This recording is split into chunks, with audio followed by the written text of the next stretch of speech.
Hello, everybody. I hope you are having a great Sunday and New Year's Eve. Tell us what you're doing for New Year's Eve. I know that there's a lot going on to ring in the new year. This is the last live stream of 2023. So we're going to be talking about this subject, but also we'll be having a Q&A. You get to ask us any questions, any objectives, any goals that we may have, wanting to learn more about our organization as we've done numerous times before. So really, this is going to be a fun live stream. It's going to be a laid back live stream once we get through the meat and the bones of today's topic. Because today's topic is another example of I told you so. Or should I say, we told you so, but I'm going to let people come in a couple of minutes. So we're going to give about maybe 4 or 5 minutes for people to come in. And then once the 4 to 5 minutes is up, we can get started.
All right, y'all. So it's been about 4 to 5 minutes. It's been about the 5 minute mark.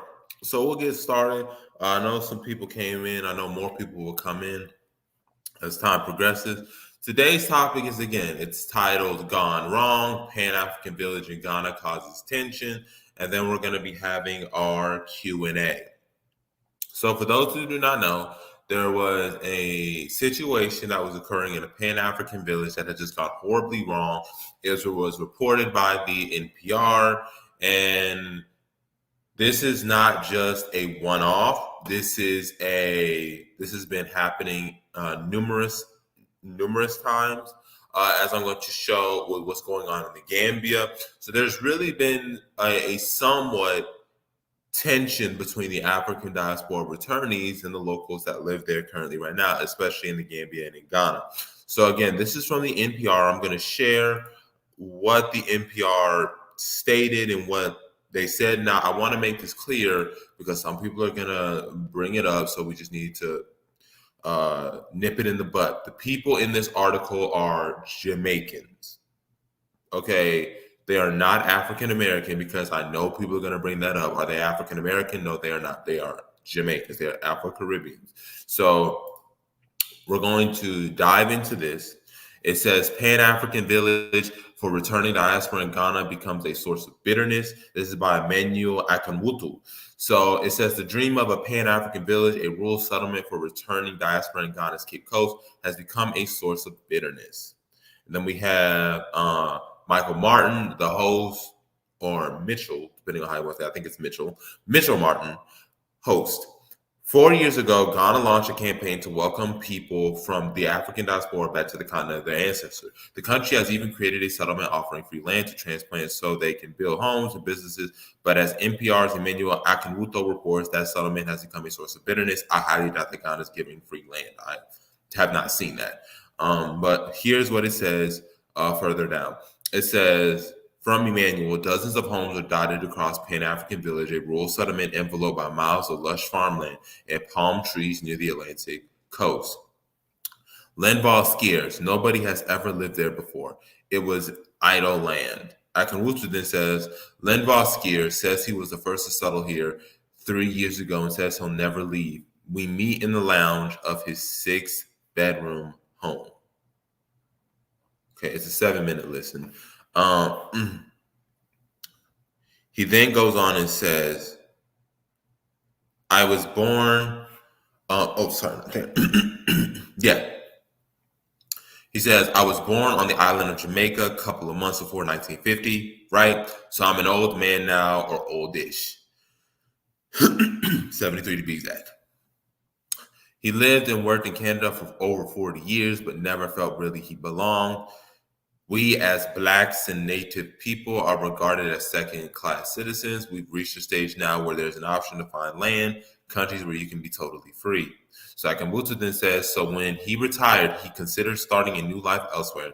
And then in 2019, Ghana's President Nana Akufo-Addo launched a major campaign.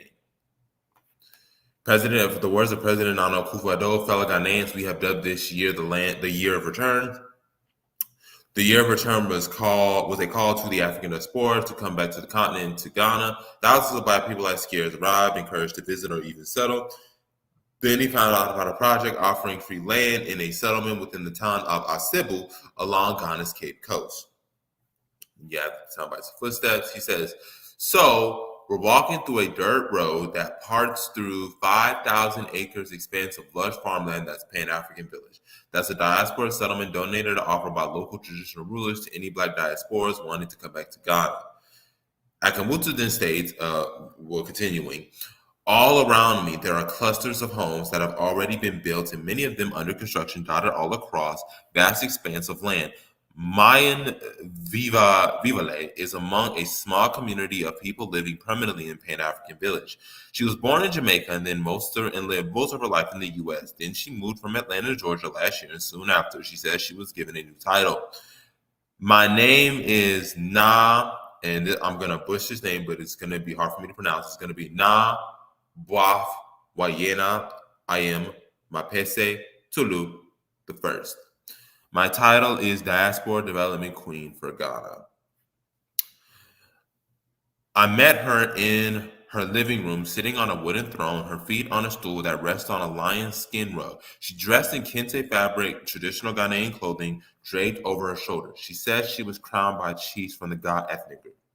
I was concerned about my retirement and the money that I was going to give for my Social Security could not pay a light bill or water rate. But things turned around on a visit to Ghana. She acquired 2 plots of land and built a large home last year. It was like a salvation for me. I felt free. I asked her what she thinks about life here. In Ghana, people are humble. They don't need much to live. Food is most important to a lot of people in Ghana, you understand. Okay, so they don't even need a fork. They use their hands. I mean, it sounds like poverty, but when you think about it, how much do we really need to survive? A lot of local people we spoken to feel the diaspora has an advantage over them when they come here because they have foreign currency, they have access to land they don't have access to. Yes, they should own. If you're here as a Ghanaian, you should be able to own your own land and build your own home. So it's not our fault. We didn't get anything free. But the local traditional rulers put it differently from the palace on a hill overlooking the town. Okata, should I say, Okataki, Dr. Amanfi the Seventh, is known as the paramount chief of Asebu and created the Pan-African Village Project there. I wanted to show our diaspora brothers that we care for them. They are from Africa. It's among a growing number of diaspora settlements that have emerged since the year of return. My last check shows that we have about 560 people here have already taken land. The land is free, and the only charges are what he calls administration fees of about $1,000 per plot. I asked whether local people in Asebu have had similar opportunities. Every Ghanaian must have access to land here. So irrespective of whether you agree or whatever, you must have access to land. Land is life. But he evades the question, and some, like 59-year-old Kwesi Otu Benzil, still have even had their land taken away. So we have been farming there for so many years, for generations and generations. We meet outside his modest home with other farmers and members of his extended family. I used to farm lime, coconuts, oranges, but it has been destroyed. They are among hundreds who used to farm on the land that belonged to their family for at least 4 generations until the chief argued that as traditional ruler of the town, he had the power to give it away. The family refuted this and have taken him to court. They showed me a copy of High Court order suspending any construction there, but the construction hasn't stopped. 44-year-old Daniel Kweku is another farmer in the family. He says when they went to challenge the diaspora's building there, they were threatened with guns. Some of the diaspora told us we have gun at their places, so if we went there again, they would shoot us. And now he's too afraid to go back there again and says they feel they have been hunted from their land. 68-year-old Ebusebe Kojobebdu is the head of the family. He says when he first heard about the settlement, he supported it until he was told his land of 123 acres would be given away. He says the chief told him the land was not sold but given away to the diaspora for free, so he wouldn't be paid for it. No compensation. It means if I don't fight for it, my family property is going to lost. But like many legal battles over land, the case will likely take many years. All while more settlements are set to emerge, offering the dream of a new life in Africa. That is the ending of the NPR report. There you have it, ladies and gentlemen. So you have the Pan-African village in Ghana being a source of contention. And now I'm about to show you this video.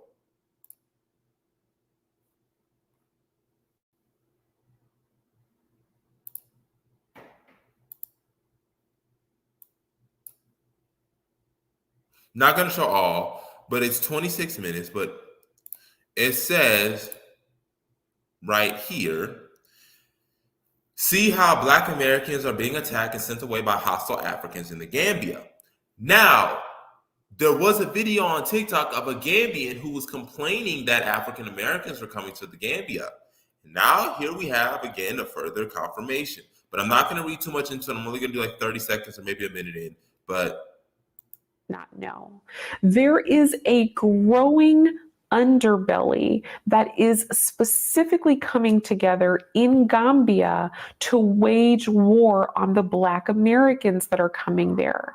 The Black Americans are being seen as foreigners that are looking to usurp and take land that doesn't belong to them, that are looking to get land for free or on the cheap, land that has been denied to local Gambians who don't have the money. And people are really underestimating the resentment and the anger that locals feel when they see you coming from abroad buying up land that belonged to their grandma, buying up land that belonged to their auntie, buying up land that belonged to their great great grandfather. Here's the bottom line: they don't think you deserve it. Yes, that's the truth. They don't think you deserve it. And therefore, they are making sure that they do everything possible to make you feel unwelcome and unsafe. And I would say right now, they are 1-0. If this were a football game, they'd be many yards touchdowning as opposed to Black Americans, because Black Americans have refused to be honest about this criminal element. And it is making couples like the Arrival and others very vulnerable. Now, let's talk a little bit more about why it would benefit the criminal.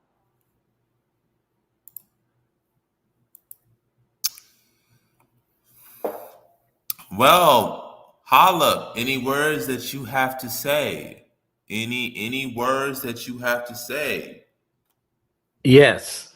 How you doing? I'm doing well. Um, I personally prefer when white people take land. I think it's less offensive, right? Like if Europeans take land, then everything's fine. You know, I wish that they had that much energy against Europeans that they do against African Americans.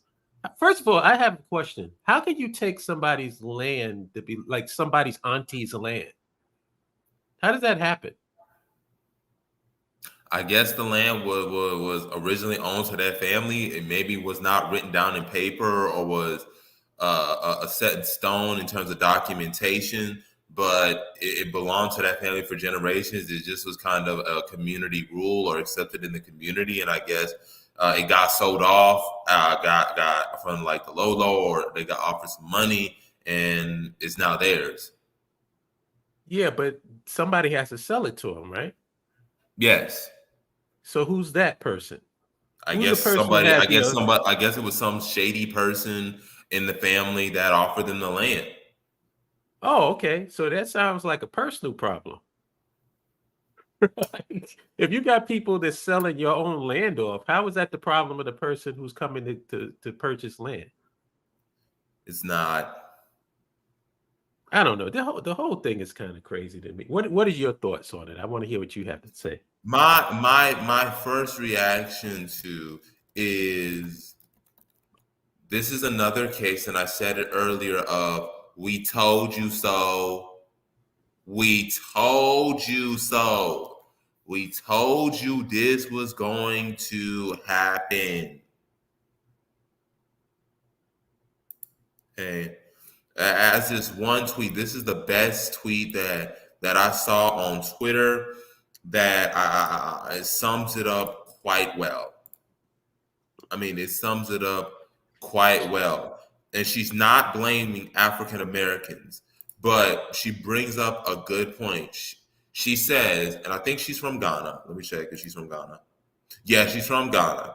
And she says, of course, there was going to be bitterness. The government did not plan beyond PR stunts, and many chiefs will always put money before their people. So now this policy is not only displacing locals in the Cebu, but also putting them against the returnees. There will be no winners in the end. Hmm. And this is what we said. We told y'all. We told y'all this from the get-go. If you do not have a Back to Africa movement that is organized, it's bound to go wrong. just a bunch of scattered Negroes going on the continent here and there is not going to cut it. You know, that's what a lot of people endorse, though, right? And it's probably and they're gonna get hit the hard way. Like just go to the continent. Just go. Everybody, you know, every man and woman for themselves. That's the philosophy that I hear from a lot of people. Nobody wants to organize. Nobody wants to get together with a group of. It's like I keep bringing up the show, The Walking Dead. It's hard to survive out here on your own, but if you get with a community, you have a shot. Mm-hmm. Rather than going out scavenging to try to eat every day, maybe if you had a community of people that can take care of each other, protect each other, hunt, cook, have doctors and stuff like that. If you have a community of people, more than one, you have a better chance of survival. I've been because you know I've been into the camping thing, right? And the you know, 3-day survival and emergency and all that other stuff. And everybody says that the best way for you to survive in case things break down is to get with a group of people. The worst thing is to be alone. You know? Mm-hmm. Because even if you have a car and you're alone, your car can be taken from you. Even if you have gear that you prepared for, your gear can be taken from you. There are people that actually are preparing for that. Like they don't bother going out getting goods because they say, well, when things break down, I'm just going to take it from other people. Yep. That's their philosophy. So, you know, it's like this whole every man and woman for themselves stuff is the reason why we have this problem. And every time I've been trying to say, well, we have the infrastructure in place for you to be a part of something. The BAIO has chapters in every state in America and every country in Africa. The infrastructure is there.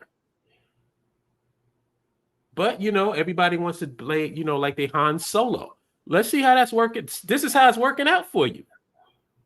You know, this is how it's working out for you. I don't understand for the life of me why it's so hard. There are people that would rather be on Facebook complaining about the white man than to be on the BAIO website. Mm-hmm.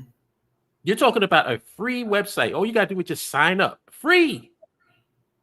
And you got to beg people who call themselves Black Power, who call themselves Black nationalists, Pan-Africanists. You got to beg them to sign up. But they'll go on Facebook and complain about the white man 24/7. What do you do with that? I've been dealing with that. Maybe you can come up with something new, Jabari, because I've been dealing with it for about 30 years. No, there's no solution. And the reality of it is not only do you need a community, you need to have that what we said, that organization, that building people up, making sure everything is in place. Because again, I've always said this, and I said this ago in a couple of live streams ago. The government has a responsibility. Yes, it's on African Americans to, you know, make sure we come organized with our stuff together, but it's also on the part of making sure that the government is involved and is aware of what is going on. That needs to be government policy. Okay? Because now you see what's happening. The chiefs are doing their own thing. And since this is not government policy, there's no rule of law. So that lease that you're holding is worth nothing. Because there's no enforcement mechanism.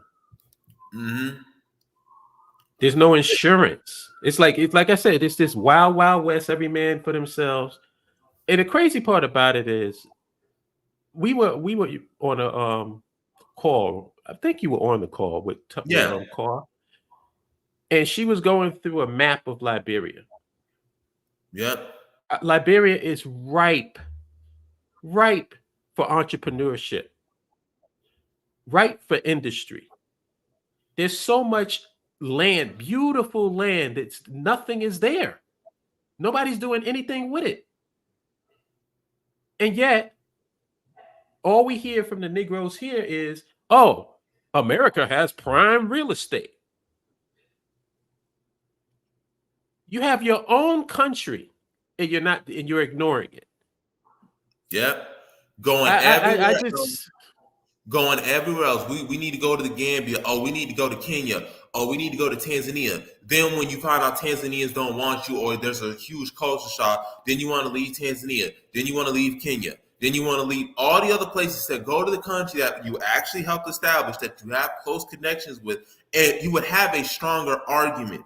I gotta find from a article that somebody tweeted out a couple days ago, not a couple of days ago, like a month or two ago, because it really is an indictment of just how we don't focus on what we need to focus on. Because somebody had, there was a famous story of a black man in who went to Kenya and let me and I'm glad you mentioned something because yeah, right here. So I figured that out.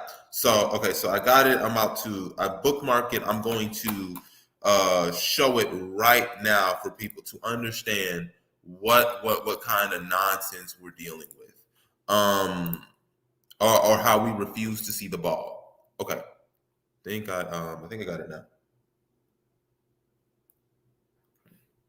Okay. Let me show it right. I don't know why it's not showing up on my thing. It should be showing. Okay. So I'm just gonna read it. I can't show it. I don't know why my Twitter is just not thing. But here's what it reads. It says Shaka Zulu Asege was an American citizen who sued the Kenyan government for land, claiming that he was a descendant of slaves, that as a descendant of slaves, he was entitled.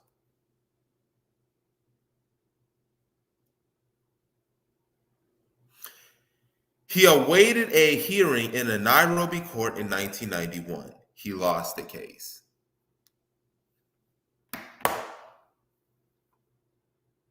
boom, boom, ba-dum. Man, this is where the Price is Right horn comes in. Yo, I want to touch on something that you touched on. I'm not going to say any names, but I want you all to sense the pattern. There are some YouTubers that have been going, preaching going to the continent. Mm-hmm. And 1 minute they in one country, next minute they in another country, next minute they in another country. They've been country hopping because they can't find a home. Every time they go somewhere, it's a problem, and then they got to go and relocate to someplace else. Have you noticed that? Mm-hmm. Am I just making this up, or is this No. what's actually happening? No, it's what's actually happening. What they call nomads and stuff. It's so embarrassing. Again, and this is what we try to keep telling y'all. I would love, wait, hold on. I would love for someone to explain this one to me.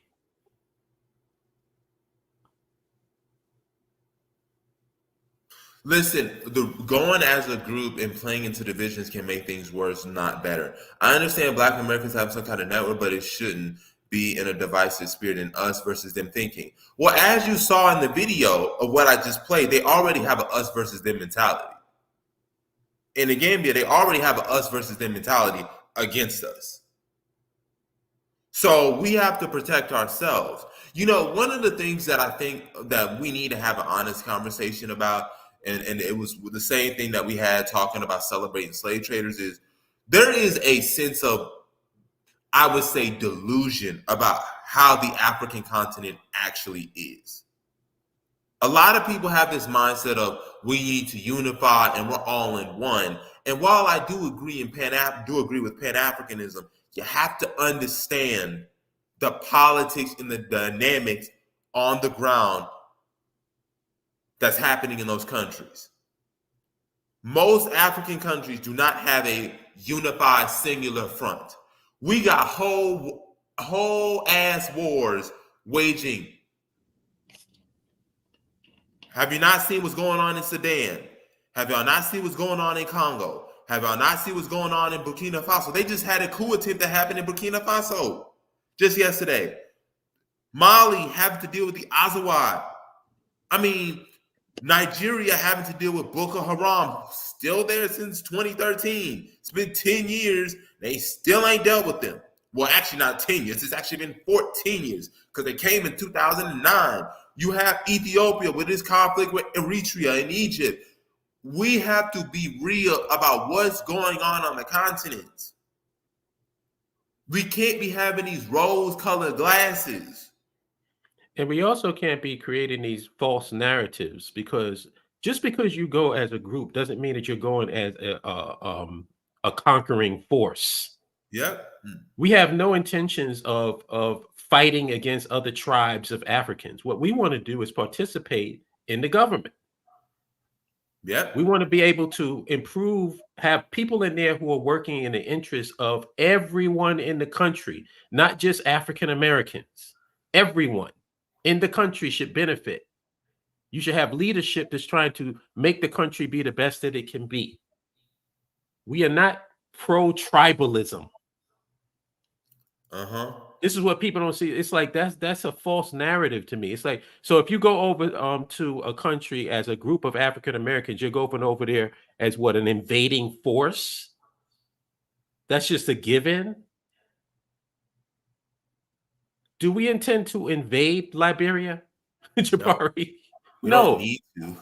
We're not trying to invade Liberia. What we're trying to do is get leadership in Liberia to actually work in the interest of Liberian people. It doesn't even have to be an African-American leader.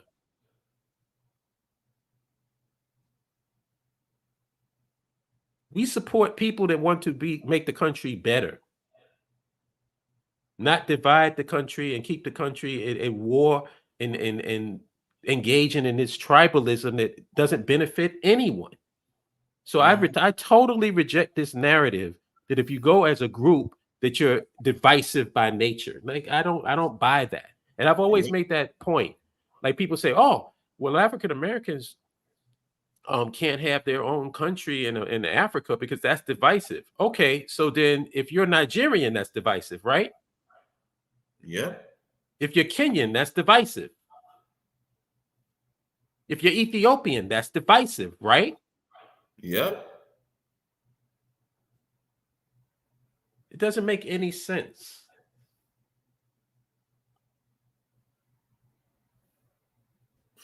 We recognize that we're not a monolith. We're not saying we're a monolith. The point of the reality of it is we're not one, like, we're not just one ethnic group.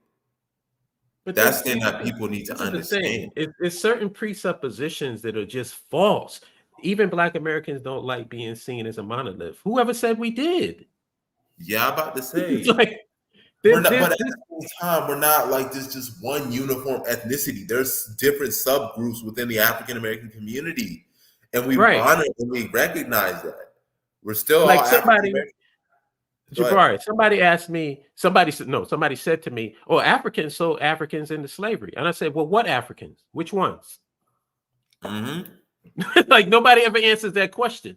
It's like there's 54 countries in Africa, I believe. Yep. And how many thousands of tribes? So what Africans sold what into who? Which tribe are you talking about? Which nation are you talking about? Which country are you talking about? Nobody ever gets specific. You notice that? Yeah, they know. They never do. But when it's two white people fighting, it's Russia versus the Ukraine. You know specifically who it is because you treat them as a nation. You don't say, oh, it's a white-on-white confrontation overseas. No, you go, it's Russia versus Ukraine. You look at them for their nationality.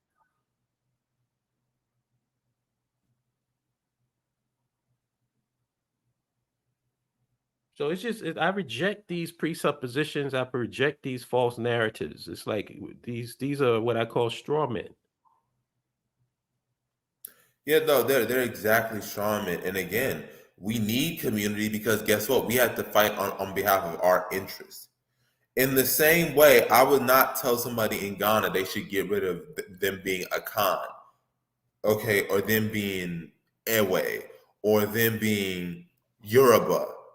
But African Americans should not have that thing that we should have that same respect. I'm not asking for Grebo people in Liberia to get rid of their Grebo heritage. I'm not asking Kron people to. I'm just saying treat us in the exact same manner. Okay, You know we what's come funny, there. Jabari? Yep, You know what's funny? I live in Brooklyn. Am I a Brooklynite or am I a New Yorker?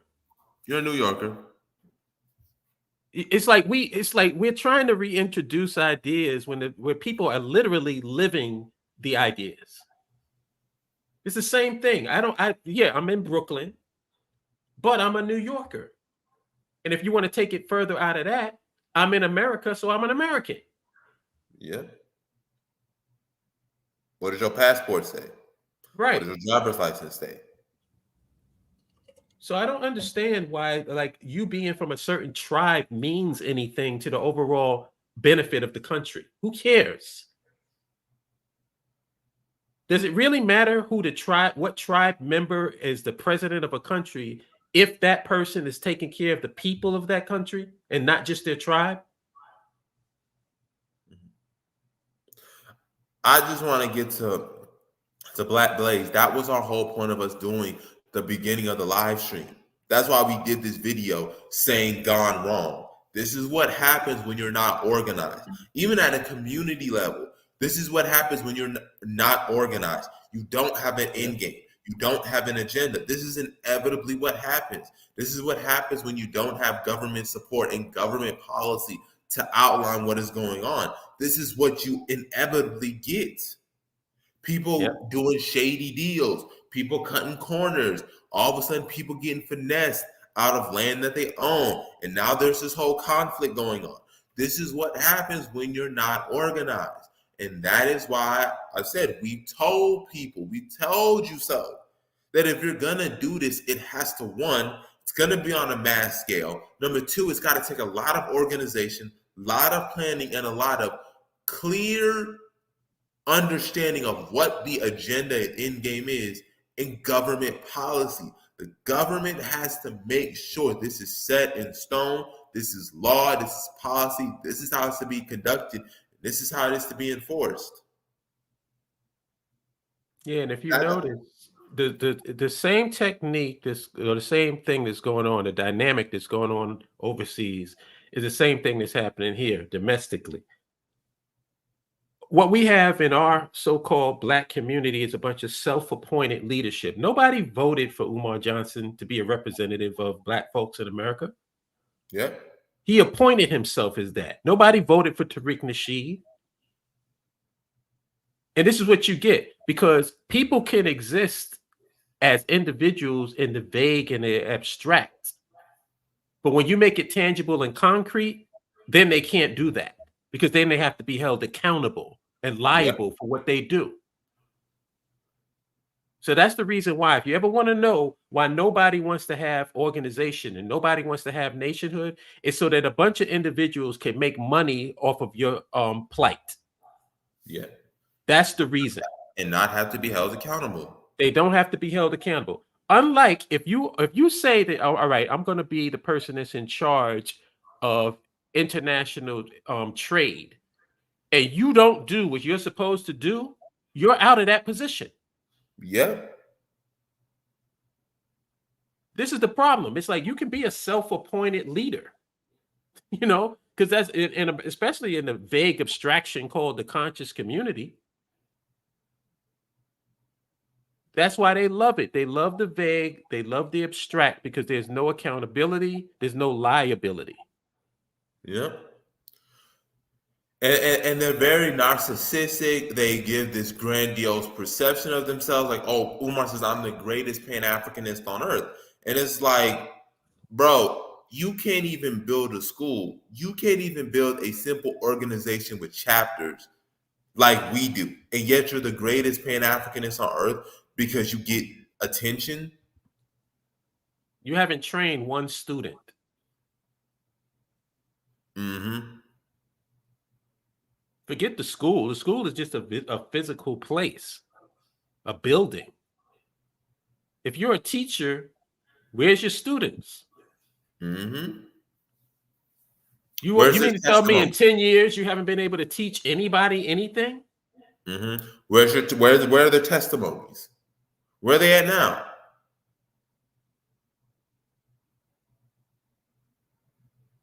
Because I can find plenty of testimonies of students who said they were supposed to be enrolled in Umar Johnson School, and now they're grown adults and they never were enrolled, and that they were disappointed, and that Umar needed to do better, and the Black community needs to do better. I can find testimonies like that. But And where's let your us be testimony saying, hey, I was a mentee of Umar. This is what Umar taught me. Here are the life lessons that Umar taught me. And as a result, this is how I'm succeeding in my job or in entrepreneurship or in university research and PhD. You don't hear none of that. and let us be extremely clear. This is not about Umar Johnson. This is It's not not. about Tariq Nasheed. These are individuals. They are totally irrelevant to the overall picture of what we have to do as a people. We're just using this as an example to let you know where we are currently. What's the state of affairs? But this is not a personal attack against any of those men. This is just objective reality that we're telling you.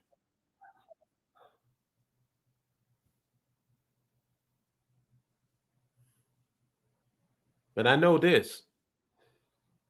We've been able to accomplish a lot as a group.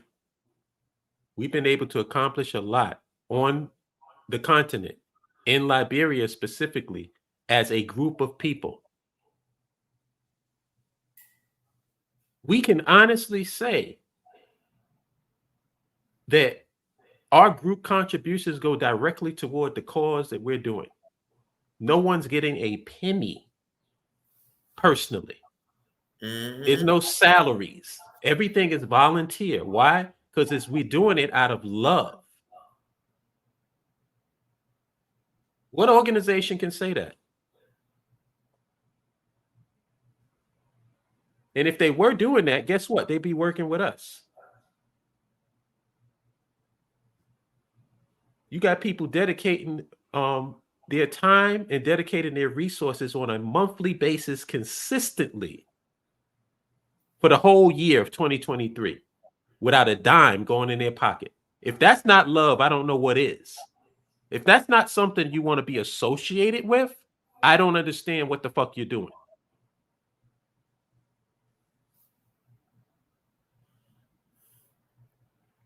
Why would you not want to be associated with a group of people like that, but want to just complain and bitch and moan on Twitter and Facebook?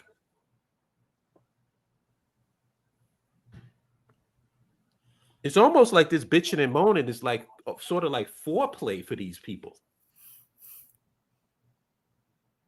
Like, that's what it seems like. It seems like foreplay before you bust off. Like, what are we doing? If we're not trying to help and trying to push things forward or be a part of a group that's trying to push things forward, then what are we actually doing? What's the point? Because if we don't want to organize that, we just need to make it official that every man and woman out here for yourself. Because that's what it is unofficially. Yep. I would much rather be with all the brothers and sisters that's in the BAIO. Like, I can't even imagine what my life would be like if y'all guys weren't in it. That's the truth. As the great Michael Gary, as our great brother Michael said, Jabari over here sounding like 2024 Paul Cuffey. Indeed, man, indeed. And then he says, anyone calling themselves the prince of something is definitely not for the people. Let Hollop onto the Drink Champs and the Joe Budden podcast. That's all I said. Let us get on their podcast. Let us get on the Breakfast Club and watch us blossom. Because the people who are actually doing the work are the ones who are not on the podcast all the time. The only thing a lot of these people have, the self-appointed leaders, or should I say misleaders, is that they get on podcasts so they stay relevant. That's it. The smartest and most genuine people that I've seen out here, even on Twitter, are the ones who don't have podcasts, are the ones who are not getting the platform, are the ones that are the most genuine. Yeah, we're not producing a whole bunch of content because we don't have time. We're doing other things. That's why it's good when we come on once a week to do these live streams if we can do that. Mm-hmm. But we're busy. We're busy doing things, and we're not making these big public announcements, but we will be soon. Mm-hmm. We will be soon. Like it takes a lot of time. It takes a lot of time to make shorts and then edit them when you don't have an editor. Right.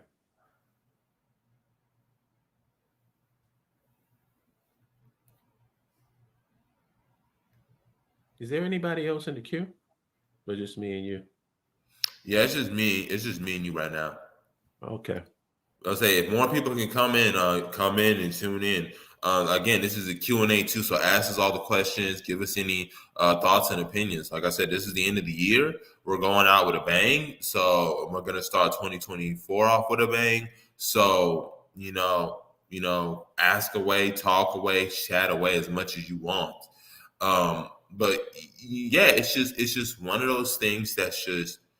I'm the kind of person who I don't want all the attention. I'm the kind of person who, again, understands that this project is going to require mass mobilization. You want something on a mass scale that requires mass mobilization. You're not going to build a Black Wall Street with a couple people. If you're going to build human resources, right, Jabari? Doesn't it take? We need people in IT.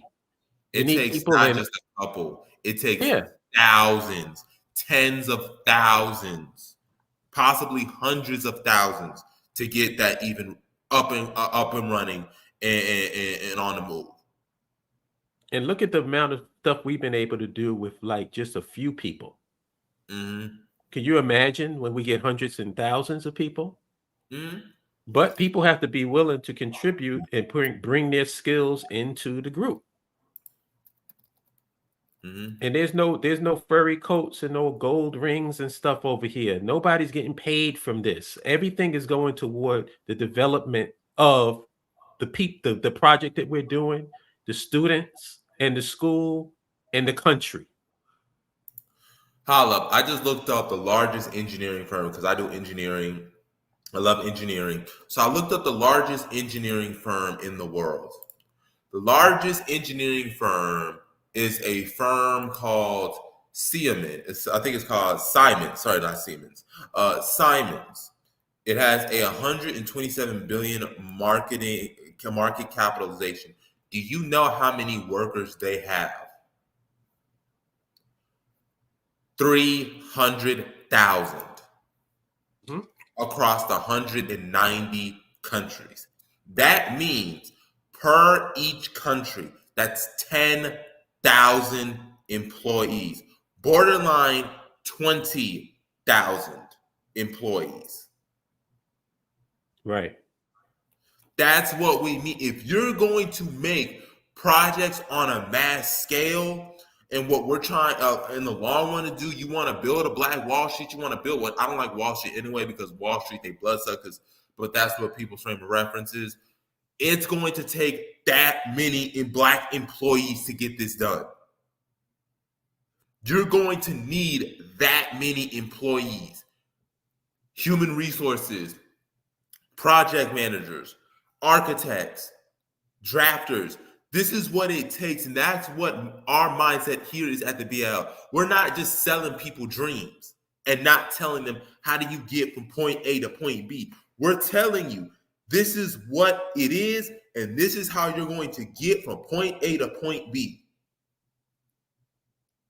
What was Garvey had the largest mass movement in Black history. But you know why his biggest downfall was? He was able to organize the people. He was able to do all that. He lacked the business competency, how to get from point A to point B. The Black Star, making sure the Black Star Line was registered, making sure the Black Star Line had these many employees,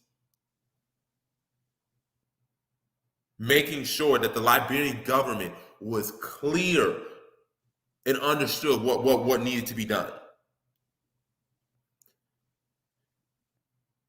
You have to make sure you know how to get from point A to point B. And we're doing this so that we don't make the mistakes that Garvey made that got the movement sabotaged. We don't want what happened with the Jay Morrises of the world and the Umar Johnsons of the world, where people are saying, yo, where are the results? Where's everything at? We're telling you this is how we get from point A to point B, so you know we're on the right track, that we're on the path to getting all this stuff done. Because we're genuine. We're not just selling hopes and dreams. We're selling you how to get there. The infrastructure is in place. I keep saying it over and over again. The infrastructure is in place for us to do everything that we want to do. Mm-hmm. We have what Amos Wilson referred to as an ad hoc nation. We have all of the elements of nationhood except the actual nation. And that's what you're talking about, Jabari. We have people that are experts in industry. The only thing is they're working for white folks and empowering and enriching them instead of power and enriching their own people.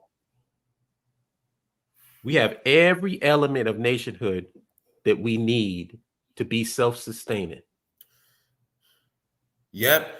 300,000 isn't even 1% of the Black American population. You actually need many just good people and a well-oiled machine. And that's exactly what we have to build. You have to have many people, good people, and a well-oiled machine. That's what right there, that's what we want to build. Blue Sox, that is facts. That is facts. If you get 300,000 Black Americans and 150,000 to 200,000, half of them are workers. Half of them are already employed. We can get something done. We can get at least 2 to 3 billion at the bare minimum. If we really shooting for it, we can get 20, 30 billion on the spot. And let's not forget about the people, the indigenous people in the countries. Yep. They can be trained. So this is not an invading force. When you go to this country, and we'll use Liberia, the whole purpose of going there is to improve the life of Liberians, improve the country for Liberians, not for a tribe, not for a particular ethnic group, for everyone. Revive communities. I mean, like I said, we've had this discussion. We've had these discussions where literally you leave Monrovia and you go, especially south, and the communities are, economically depressed.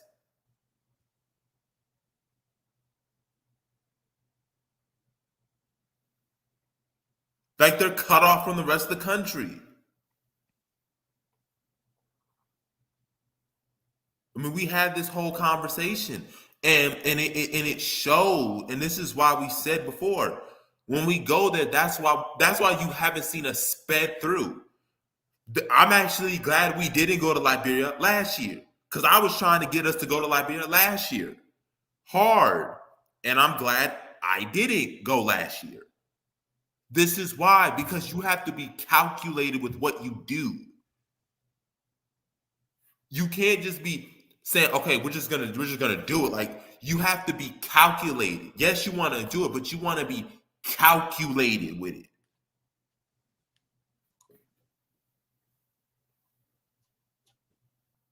Peace, underrated. Peace. Yo. Mic check, Peace. 1 2. Y'all can hear me? Yes, we can. We can hear you perfectly. Okay, cool. So I went back a bit on the video or the live today and saw the article that you was reading off of. So I guess it turns out the government of Ghana gave some land away for free The to the chief, the the chief. chiefs Okay. did, not the Ghanaian government. The The chiefs. Chiefs. Okay. Dang, that's crazy. And the people found out saying, "Yo, we were just told to give away our land, and now they're going to court because I mean, hey, they just told us they didn't give us no warning, they didn't give us no notice, no letter, they didn't speak with the government. All they told us was we had to get off this land." Wow. Wow. And then that's all further in the article. That's when the diaspora said they had guns. Yeah, they had guns ready to go blazing on them. Sheesh. Oh man. And people still want to go to Ghana too. And I've said this. I said I don't mind people going wherever they want to go. You can go wherever you want to go.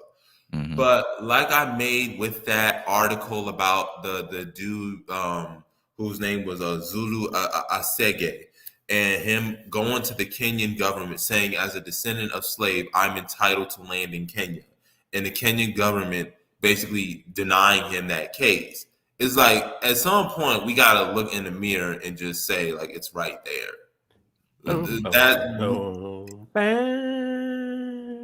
I mean, at some point you gotta hit it's right there. I mean, we want to pretend like Liberia doesn't exist. Even some continental Africans don't understand that the historical amnesia of how do Black Americans not invest in Liberia? How are they not more active in Liberia? It's truly mind-boggling to a lot of people because for a country you helped establish, you would think Black Americans would be all up in Liberia. Right. And we're just when we pretend like it's not there.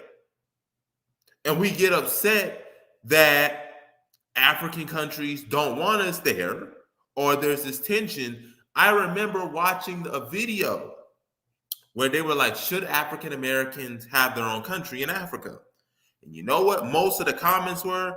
They said either no, African Americans should have their own country in Africa, that they should integrate, or African Americans have Liberia. They can go there.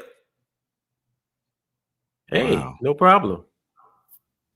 I mean, they're literally saying they were just like, African Americans have Liberia. Why don't y'all just go to Liberia? It's like most people with at least a functioning mindset understand that Liberia should be playing that vital role, and yet we're pretending like it don't exist. Like, what country? They said, which country does not treat Black Americans as foreigners? And there was this man who I follow. He's 10, 20, like over nearly 30,000 followers. He said Liberia is the only country that treats Black Americans not as foreigners, but yet Black Americans refuse to engage with it. It's like it's like you have the car. I'm giving you the keys to the car, and you're not taking the keys. You're just trying to break into the car instead of just getting the key to get in the car. Yeah. I guess it sounds too good to be true for them.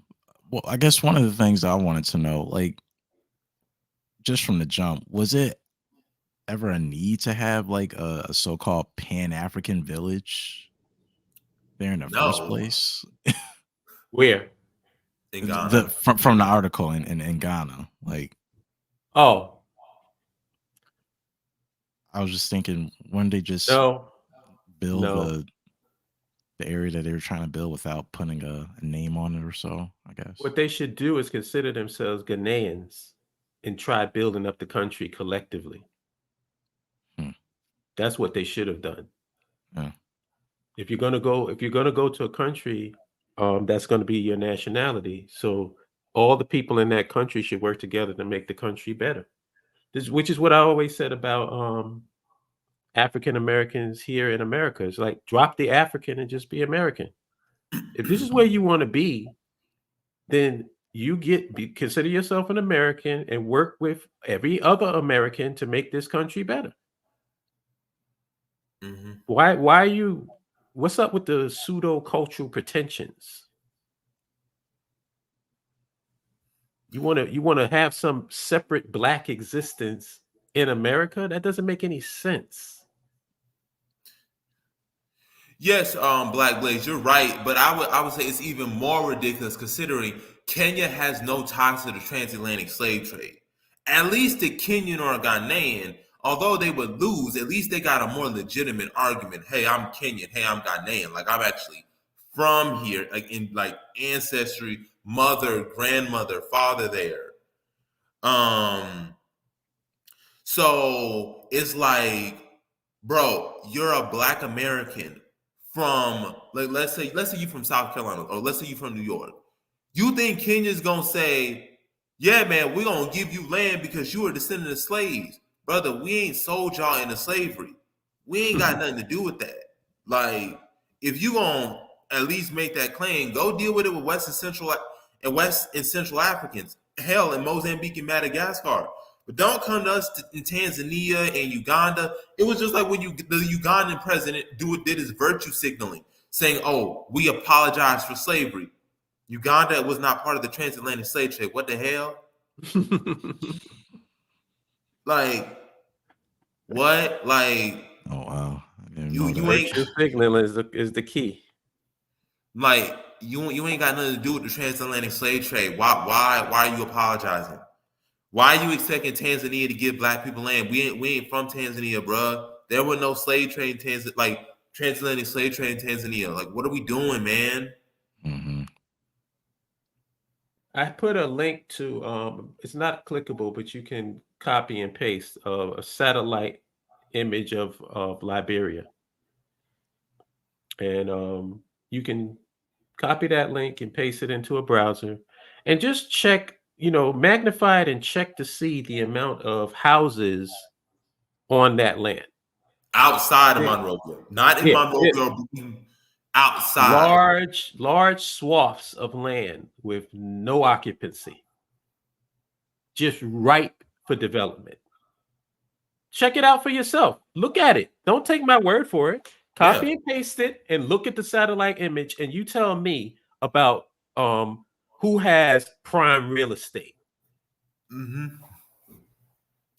Yeah, Blue Sox. I would say also it comes down primarily to what I've said before with the 60s generation. They dropped the torch because prior generations, if your mama was a Garveyite, or your grandmama was a Garveyite, or a great grandma was a Garveyite, or just a black person in the rural South in the 20s and the 30s, you knew about Liberia. You knew about it. It was constantly talked about. In the 40s, you knew about it. In the 50s, you knew about it. And today, after the 1960s, I really say after the 80s, after the coup happened with Samuel Doe, it was like there was this huge blackout of Liberia. Liberia just got erased from the African American conscious.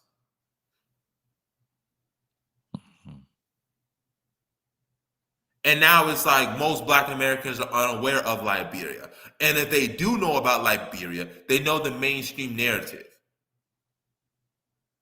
They regurgitate the white supremacist narrative.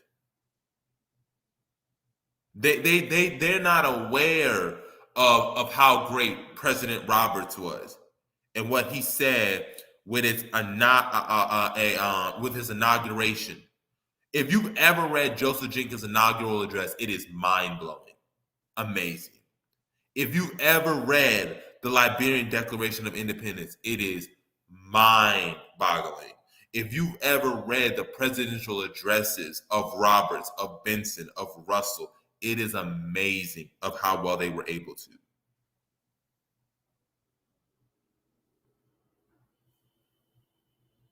Like, it is incredible. He said, I became aware of Liberia when I was in middle school, and there was one line that I read in a history book that said, in some free slave settled Africa and founded Liberia. I was infatuated after that. Yeah, once I found out about Liberia, brother, I'm the same path as you. Was focused on it ever since then.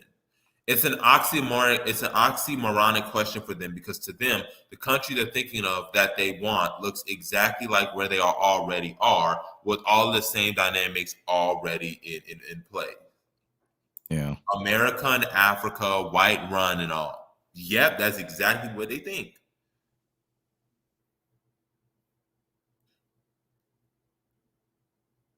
Yeah, I was thinking what a Femi just commented, like that's a perfect description of like why a lot of people or a lot of our people wouldn't be really invested in the development side, because it's not what it looks like where, you know, how it is in America. And they seem to be just more comfortable, you know, here, or kind of walk into a house that's already built and just got the keys to it or something like that, or expecting like, you know, red carpet kind of treatment in a way. So that's a good point. Or another, like how you mentioned Hollow too, with the Pan-African village. I agree. Because to add on to not just building it and just, you know, saying that, oh, I'm Ghanaian or I'm Liberian, like separating yourself like that and having like your own village and separating this so-called blackness, different countries are going to react a different way. Like, let's say if it wasn't in Ghana, what if it was in the Congo or something like that? You know, like how would they react to a separate village? And it probably might be totally different. They might have guns instead of the I was about to diaspora. say, if that happened in the Congo, they probably wouldn't be alive. They Yeah. probably would have got murked. They might have guns and just end up taking that land back. And just If they feel saw like, African Americans building on that land in the Congo and they was getting rich, boy, they would have seized that village a long time ago. would have been terrible. Like I think different countries just would have reacted differently with having somebody separate themselves and never like just, you know, saying like, oh hey, like I'm one of y'all, like, you know, we're the same, you know, we're doing this for the greater good or something. But that's terrible to have it. And then they said they didn't get compensated for it, right? From that Yeah, article. they didn't get compensated for it. Dang, that is wow.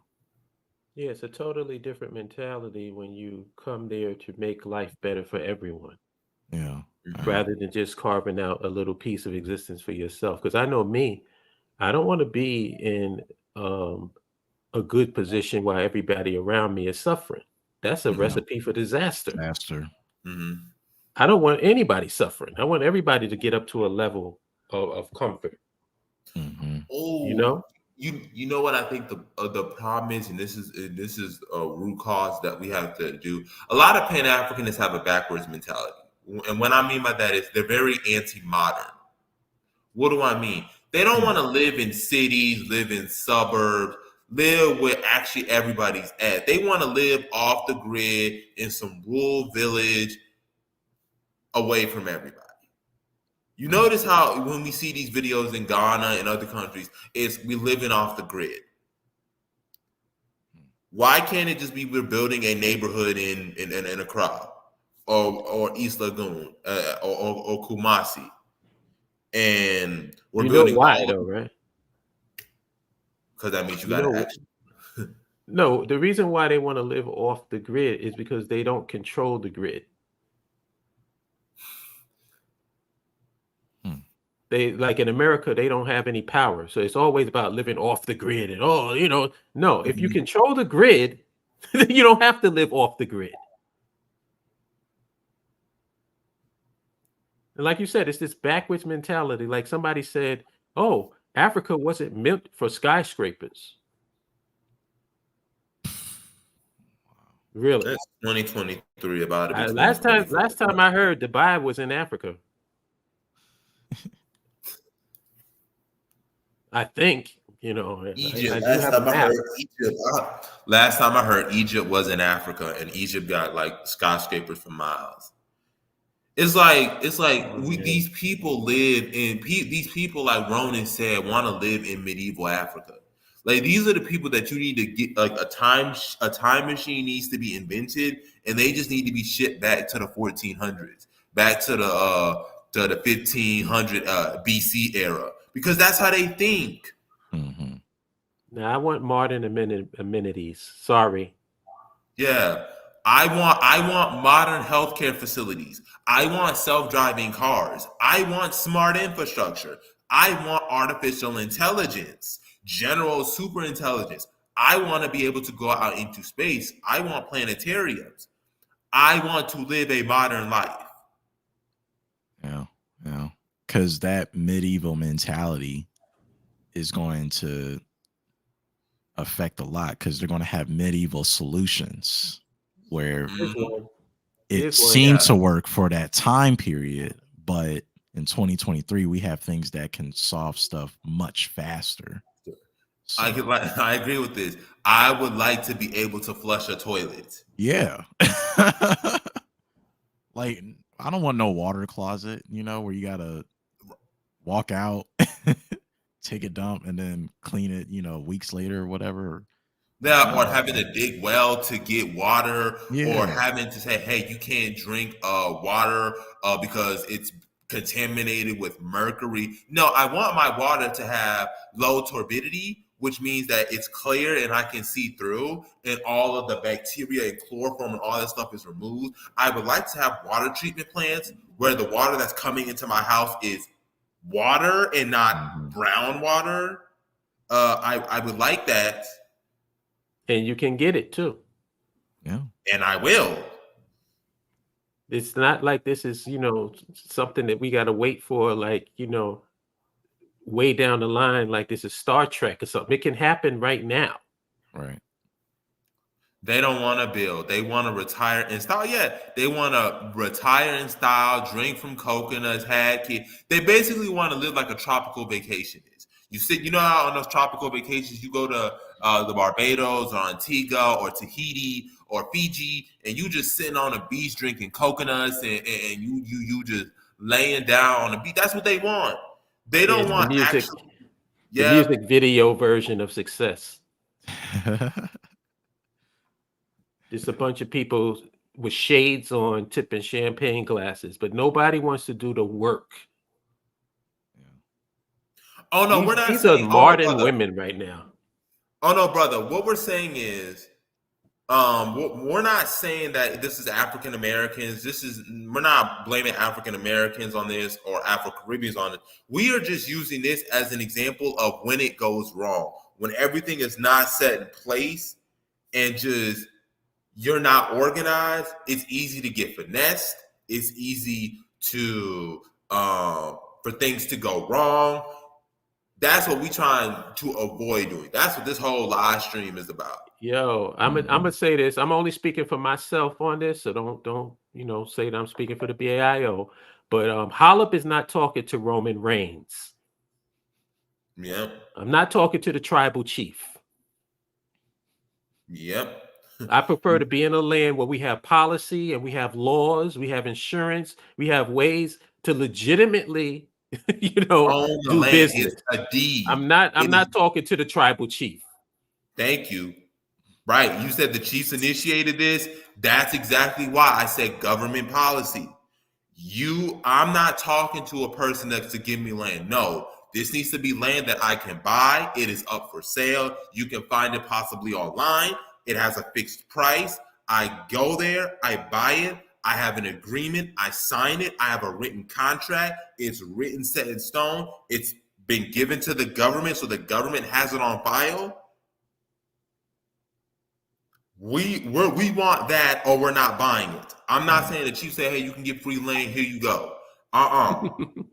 There, like you said, there better be insurance. There better be warranties.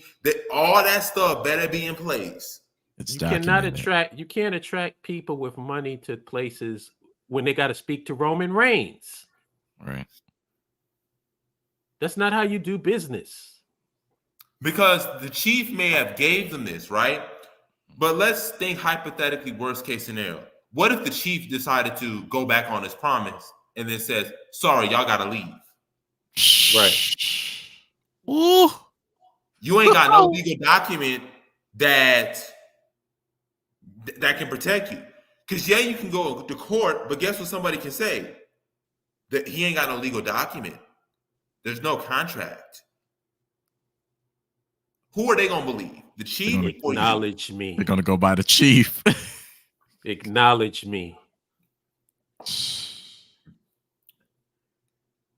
Dang.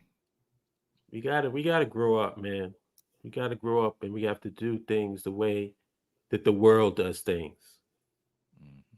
Right, but Gotta you gonna grow get up. laughed out of court, boy. They gonna laugh you out of court. They ain't about to go on you against a chief who especially has a lot of power in that community, bro. Ain't no way they gonna choose you over that chief, bro. Roman Reigns is the head of the table, son. The head of the table. You're not going above the head of the table. You're gonna be speaking their language in court too. Meanwhile, we got English. And Black Blades, you know what I'm gonna say? Black Blades, this is why, to a certain degree, I like Liberia's land laws. I do agree that if you own land, you need to be a citizen. Yes. Yeah.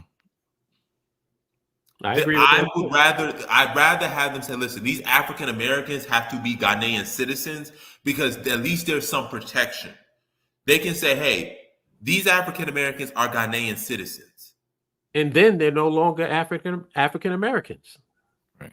Or They're Ghanaians or Jamaicans as they are. When you become a citizen, you're a Ghanaian. Yep. Like I'd rather these Jamaicans, Afro-Caribbeans, African Americans have citizenship because you have protection.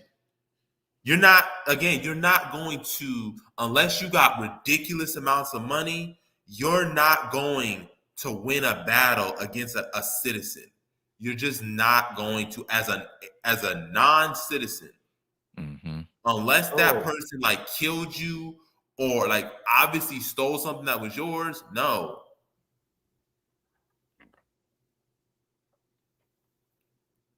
There for 20.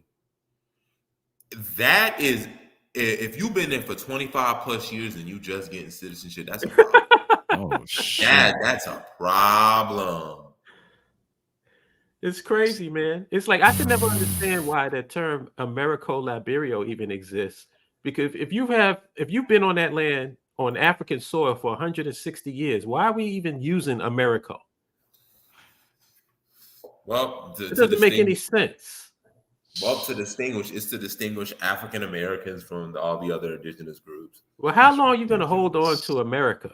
Like at least call yourself New Africans. At least New Africans. Like you still calling yourself Americo, or you on the African continent? It doesn't make any sense to me.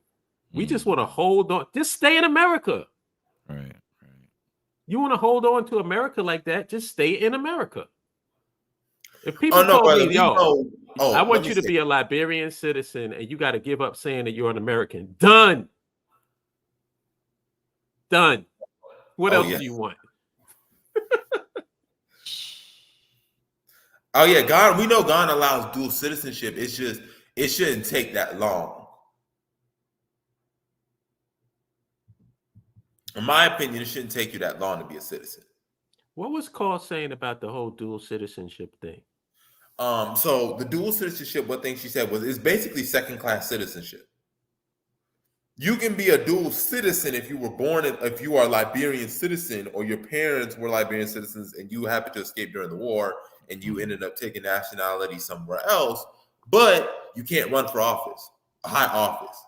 So basically, you can't run for president, you can't run for vice president, you can't be treasurer, you can't be any positions of power that actually matter. Yeah, I believe she said that they only care about their citizenship. Yeah, they do. So why are people pushing for dual citizenship? But the way the dual citizenship is structured, it prevents you from having any access to power. So again, you can't be president, vice I understand that, but what I'm not understanding is why are people pushing dual citizenship instead of just citizenship? Because the way the Liberian Constitution is constructed at its current way, well, I don't really know why, because the Liberian government doesn't prohibit dual citizenship. It never Yeah. really did. So it's Yeah, like I don't. Oh, okay, I get it. I just answered my own question because people have this love affair with America. They want to stay attached some way, shape, or form to America. That must be it, right? partially, but it's just misreading the Constitution. The Constitution doesn't prohibit dual citizenship. I It doesn't. hate you. Don't leave me. So I don't know what they're doing. Oh man. Mike earlier had said a good point about how folks don't want to build but want to retire in style. Yes, And my ties. yeah, and I think that's another example of backwards thinking, because from the outside, people are just going to see us viewing Africa as just a way to kick back, but it's much more than that. You know, this is a potential powerhouse if we, take ourselves seriously and build. So I was thinking like that was another good talking point that he had there, because It's another way. It's another way of saying Africa is a place to retire, but it's not a place to work. work, right, Right. right. So I will work. I will retire in Africa, but I'm not going to spend my prime working age life in Africa, Yeah, Right. which is a problem. yeah. I'm not going to leave something, build something and leave it to the next generation to build on top of in Africa. Like, they don't see it like that. Just to kick back. Yep, they just hear that someone like, "Hey, I'm about to die anyway, so let me just die on the land of my ancestors." And that's unfortunately what a lot of Africans do. Not just people in the African diaspora, but just Africans who live abroad in general. It's okay. I will return back to Africa once I'm about to die. So when I was in my 20s, my 30s, my 40s, my 50s, I was working in the United States. Once I get to retirement age, now I'm going back to Africa to die or spend the rest of my life. And that is a problem because it puts burden on the people there, the young people there, to have to subsidize your life. Now, I understand you may have Social Security. I understand you may have a 401k, but still. You also have to factor in you're getting double taxed, by the way. I think a lot of people don't realize that. Like, America's one of only two countries, the other country being Eritrea, that taxes its citizens, not your residents. Meaning, if you live abroad and let's say we go to Liberia, you're paying double tax. You're paying taxes in America, you're paying taxes in Liberia. Oh, you're talking about that's when they are dual. Yeah, when you're dual citizen, yeah, you got to pay taxes in America and you got to pay taxes in Liberia. So you would be doubly taxed. Shaking my head. Oh man. Which is why a lot of people, if you have a lot of money, like if you have a lot of money, you're well off to do. If I were you, I would give up my U.S. citizenship. But you don't have to. You don't have to, but I highly suggest you do. That is if you don't want to pay double taxes. If you're comfortable paying double taxes, go for it.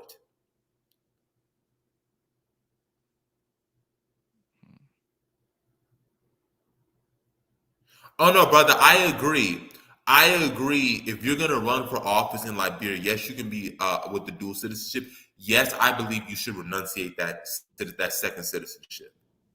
You shouldn't be able to run for president in Liberia and you have dual citizenship with another country. To me, that's a conflict of interest. Massive conflict of interest.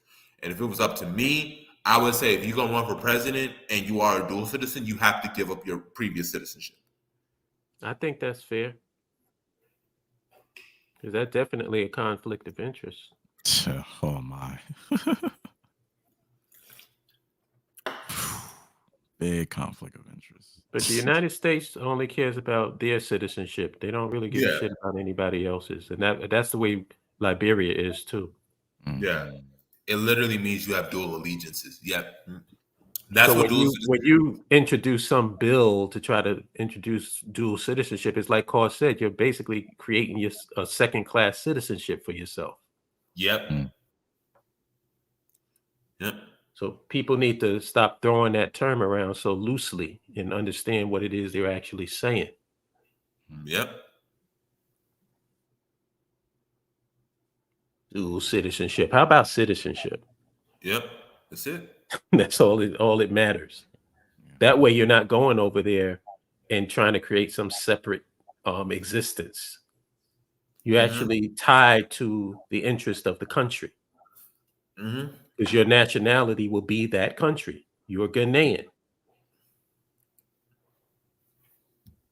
You're a Liberian. You're whatever country you decide to go to.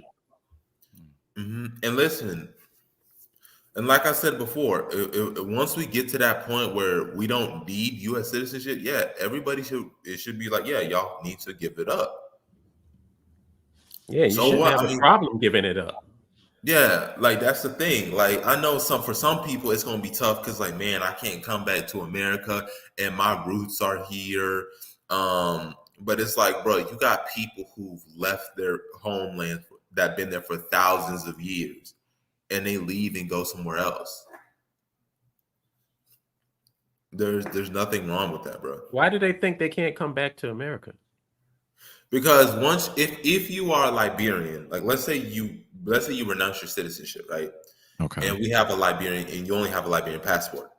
Unless we get America to have us visa-free travel to the United States, you would need to get a visa to enter the United States. Mm-hmm. And so, of course, getting a U.S. visa is really hard. Well, unless you're visiting for like 3 months, it shouldn't be too much. But yeah, Well, I figure if you're coming to America, it would just be to visit. yeah, You know what I'm saying? It's like I don't like if you already established yourself over in another country, what is the big deal about coming to America? You can come to America anytime you want to. yeah. I don't mind paying a visa. I Yeah. literally don't mind doing that. Because I know people have family and roots here in America, so they want to come and visit their family. So I don't see why that would be a problem. Problem. Right. But I think it's Now, the what's people the who whole? want to stay attached to America that's the problem. Yeah, That's a good point. Thoughts on an African Union passport? What is the deal with that? Because I've been hearing about that since last year. Like, it's supposed to be a passport that lets Africans travel anywhere throughout the continent, but it hasn't been implemented yet. I wonder It's what the just like holdup is. it's just like the eco. West Africa was supposed to have a single African currency by like last year, and now they said that. And then they said, okay, well, we won't be able to have it until 2027. And then now it's possibly 2031. At some point, we got to say these African leaders are just deliberately stalling out. Yeah, like what's the holdup? Why is it taking so long? This right here is true. We got to address the fact that a large portion of the AU funded by Europe and the US. That is true. A lot. And we also got to address the fact that no leadership in America has developed an African American fund. No leadership. No leadership feels the need to consolidate our resources as African Americans. Yep. So that should tell you everything you need to know.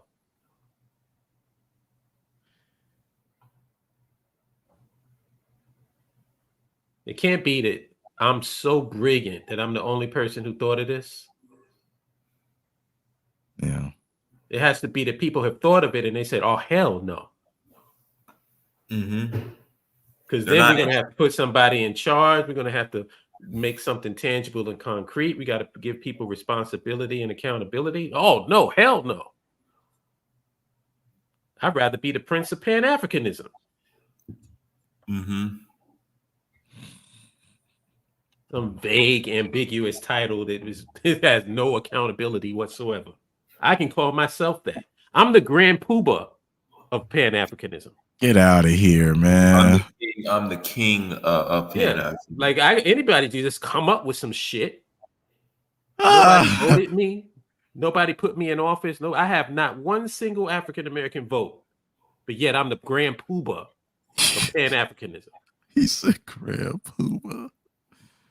I'm the high exalted mystic ruler of Black nationalism. What?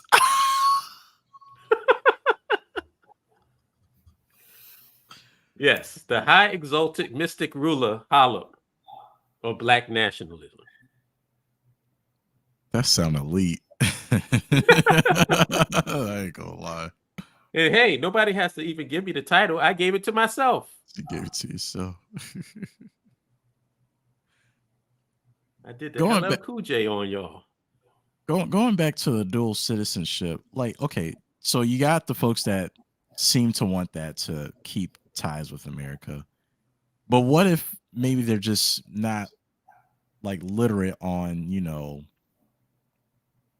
things that they could still do even if they renounce their citizenship? Like, I guess they're thinking, if I am a dual citizenship, then, you know, I could still have quality health care if need be, or I could still, you know, maybe get a job, you know, that's making decent amount of money in America versus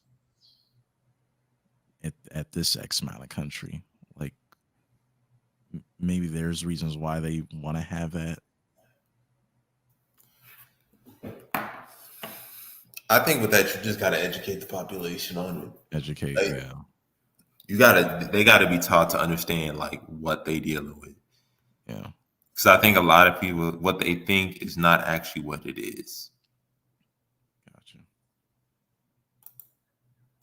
Does the Mono River Union has easy cross-border access for citizens of Liberia, Sierra Leone, and Guinea? Ivory Coast is also in it as well. They were the one that most recently came in. I think they have easy cross-road access. It's just there's just a lot of development that needs to happen to make that possible, because it's not easy to go from Ivory Coast to Liberia simply because, again, infrastructure. Sierra Leone, Ivory from Liberia to Sierra Leone, maybe, and then from Liberia to Guinea, maybe. But I know for Ivory Coast, that's definitely hard. Oh, he actually did it. He actually did it. Hey, man. It's all about self-appointed leadership. You know what I'm saying? Here in America, you just appoint yourself the leader, and you are one. The tribal chief of Chuck E. Cheese.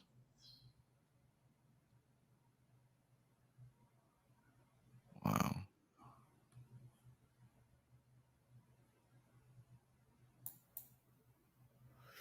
It'd be a crutch. You'll never exercise your Liberian muscles on things needed if the other citizenship provides you with those other things.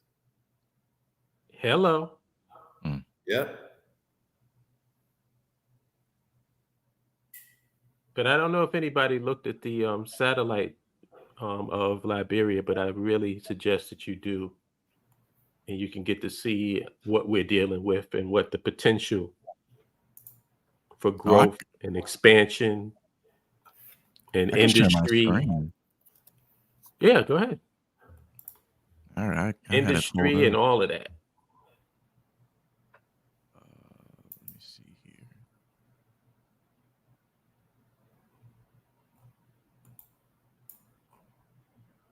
Y'all able to see it? Mm-hmm. Yeah, I got this in the satellite.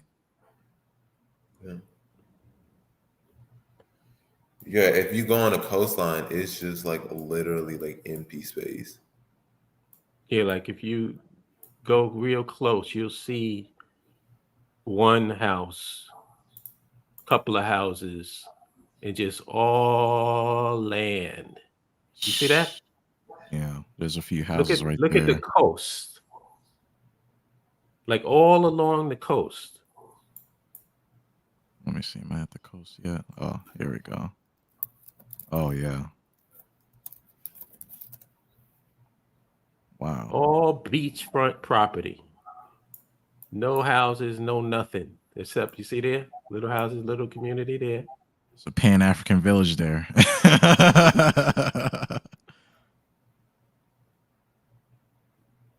Yeah.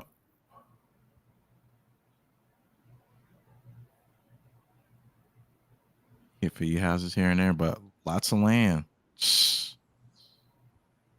A lot could be done. So much potential for growth. Mm-hmm. So many industries that you can engage in. I personally want to engage in the manufacturing industry. We need to start manufacturing shit and producing shit. Mm-hmm.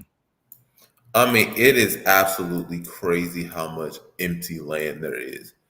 Like, there is literally not a road or any sort of seafare that connects you from Maryland County to the city.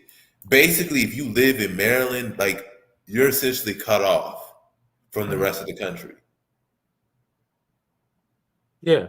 Now imagine if you would develop a ferry system. Forget the roads and the highways. Imagine you just develop a ferry system that can allow people to travel along the coast. Mm.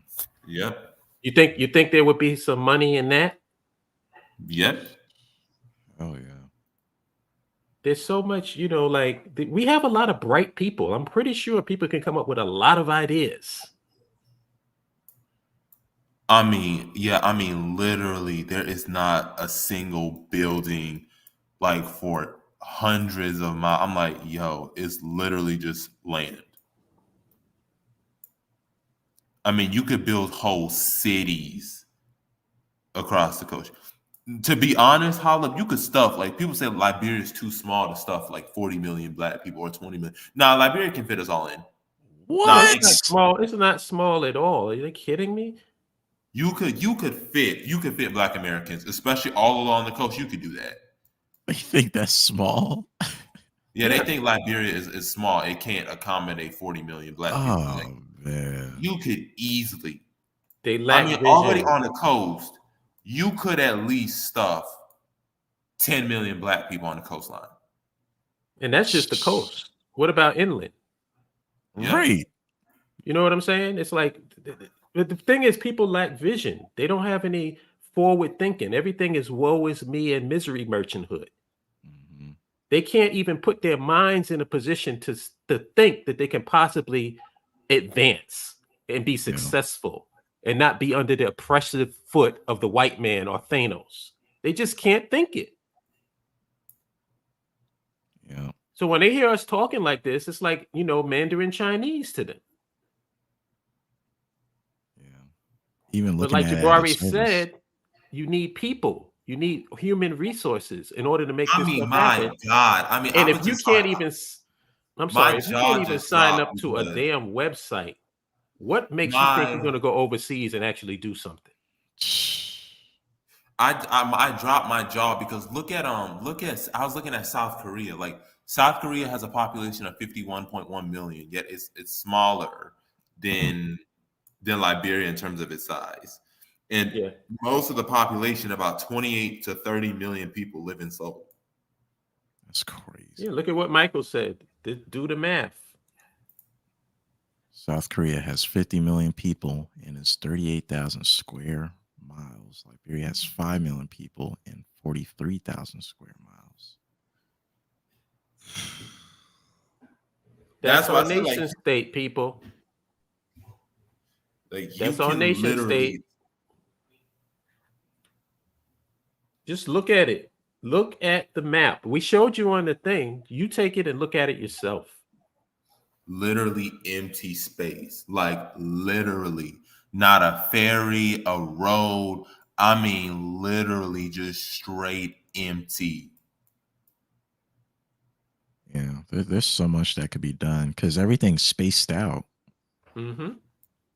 If you could just build a ferry system, or like forget the, like I said, eventually we'll get to the roads and highways. Mhm. But if you could just develop a ferry, just a Mhm. ferry that can travel that coast and get people from town to town, that right there is doable. Right.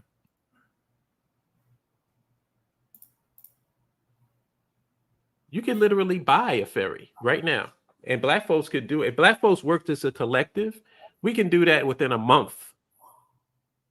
It wouldn't even take that long. But it would also allow for a different, because if you have the ferry but you don't have the ports, then you have to develop the ports, right? Mm. Right there is a business opportunity. Right there is an opportunity for blue collar work and white Right. collar work. Right. And if you have a port, then guess what? You're going to have people that want to sell around that port because people are going to be frequenting it a lot. Yeah. It's Perfect just so example. much, man. I'm I mean, sorry. this is a Go ahead. perfect example. He says Jamaica has 2.8 million people. Liberia has 2.5 million more than that. So basically double the population of Jamaica. Liberia is 10 times the size of Jamaica. What are we doing, You people? you can easily stuff, like I said, 40 million black people in Liberia. You can easily do it. If you do proper planning, we could easily stuff. Because right now, I want people to understand. Let's say hypothetically, if you built a community in Sino, which is Mhm.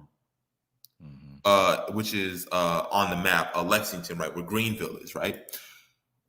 Right, if you go like maybe 30 minutes north with like roads and stuff, like let's say we just built a road. You know, Sapo National Park is the second largest rainforest in West Africa. You can literally have a city built in Sino.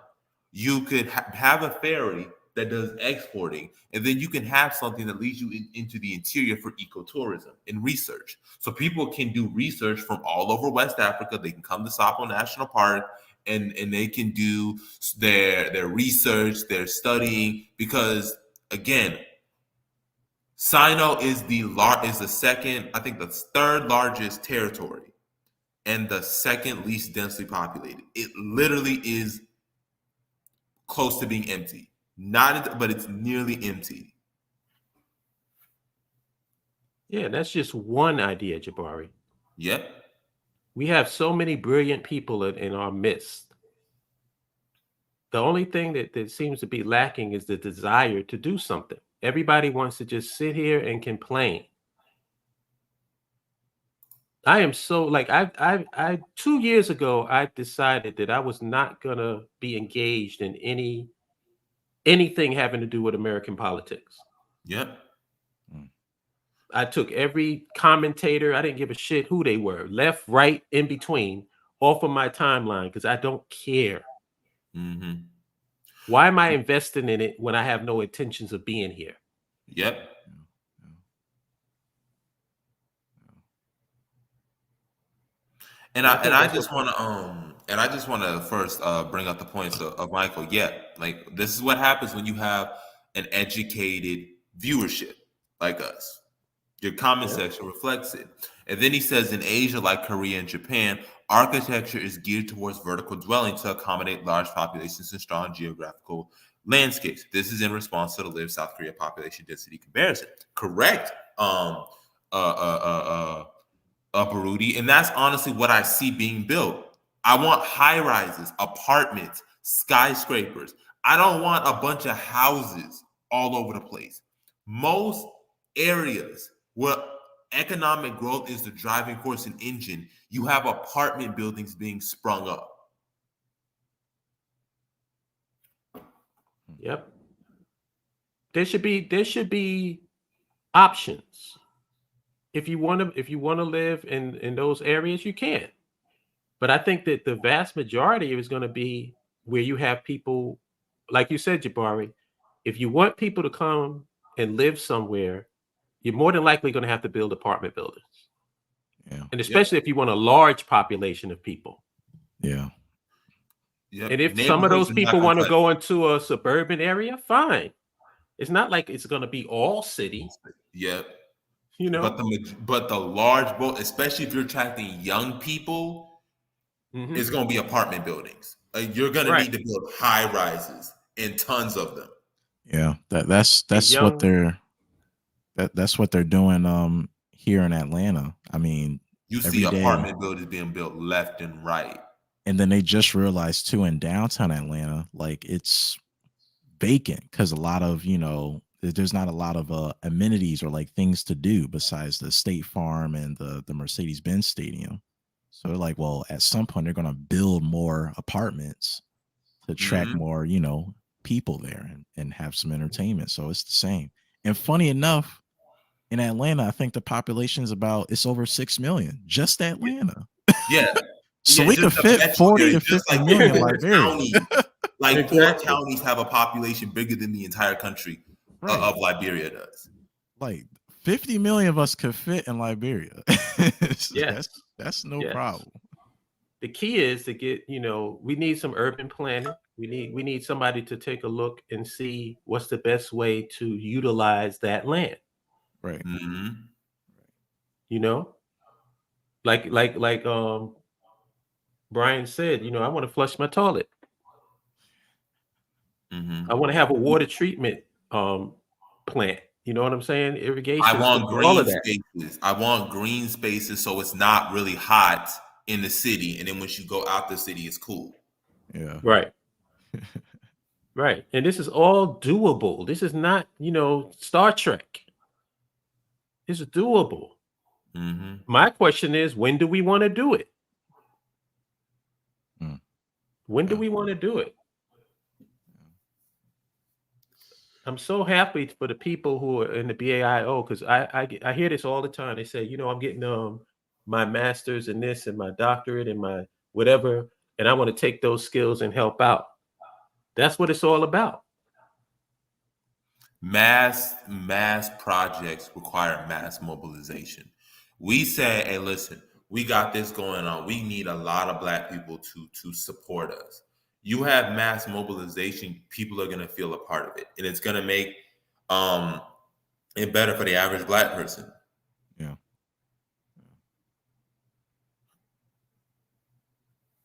I mean, that's just the truth of the matter. I mean, And watchdog, think bigger. Think yeah. how you're gonna have a business that's gonna make you a multi-millionaire, possibly a billionaire, And and what your fruit gardens are gonna be supplied to 50 million people. Mhm. And here's one of the things else we were just talking about African Americans.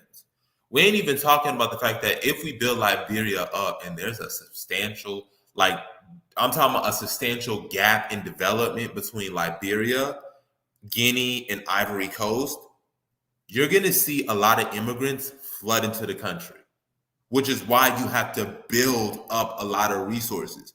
Because let's say we build in Maryland. Let's say we build in Maryland County and it's developed, it's top tier. Well, Maryland County is right near Ivory Coast. People on the coast of Ivory Coast are just gonna hop their way into Liberia because they want a better life. Mm-hmm. So that's why you have to have all these apartment buildings and like really like a lot of vertical dwelling because that's going to be a thing down the line. How are we going to deal with immigration? Me Yeah, and personally, that I needs really to don't care how be many people flood into Maryland from Ivory Coast, but there's going to be a large population of Ivorians that come into the country. There's going to be a large chunk of Sierra Leoneans that come in. There's going to be a large amount of Guineans that come in, Nigerians that come in, Congolese that come in. yeah. And that has to be baked into the cake. What is your immigration policy going to be? This is stuff that we have to think about. But it's just so many opportunities, for entrepreneurship. So many opportunities. I mean, we just thinking of a few that we just thought of. There's much, much more. I mean, rubber, I mean, you can make tires, which means you can literally use that for cars. You mean you have lithium reserves in Africa, which you can use for electric vehicles. You build electric stations on every corner on the block. But see, this is what happens when you are in positions of power and when you have a nation to claim and you work with it. You can implement policies you want on a mass scale in terms of infrastructure, who you trade with. You can control that. Hey, we can control who our allies are, who our enemies are, and we can always change that when we want to. You also, guess what? I wouldn't mind paying higher taxes in Liberia because I know that we control where our tax dollars go. Yeah, that's always been my biggest issue. It's not like everybody's anti-tax. It's not that tax is the problem because you got to have a government. You have to have, Revenue. organization. The problem is where the money's going. That's the problem. If you have taxes and you're paying taxes and it's going towards your health care and going towards your education and going toward infrastructure, then you're not going to complain that much about the taxes. But if your taxes is going to furry coats and photo ops and trips to Dubai, then of course you're going to have a problem with taxes. And career politicians. Wars, that too. Yeah, high-speed rails can be developing. We could develop the high-speed rails inland while we're doing the ferry off, on the coast.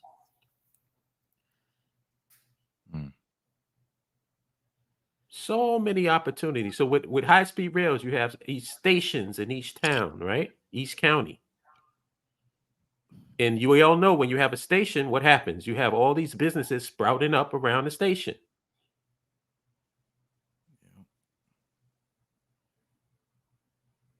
Like I said, man, this is we have so much talent amongst our people and so much creativity and so much brilliance, but yet we want to use it to help empower America. I mean, we had that conversation. All of you were there. We had that conversation about agriculture. We have thousands of black farmers here in the States. If you get just a couple hundred of them to go to Liberia and do their agriculture on a mass scale, provide them subsidies, do you not know how much you could produce and sell? Not only to the country, but to the whole West African region that has 330 million people and Right. 1.4 billion African people.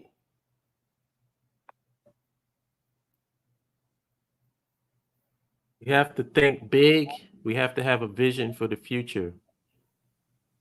We have to, instead of being on this misery merchant, doom and gloom, woe is me bullshit that most of these people are pushing,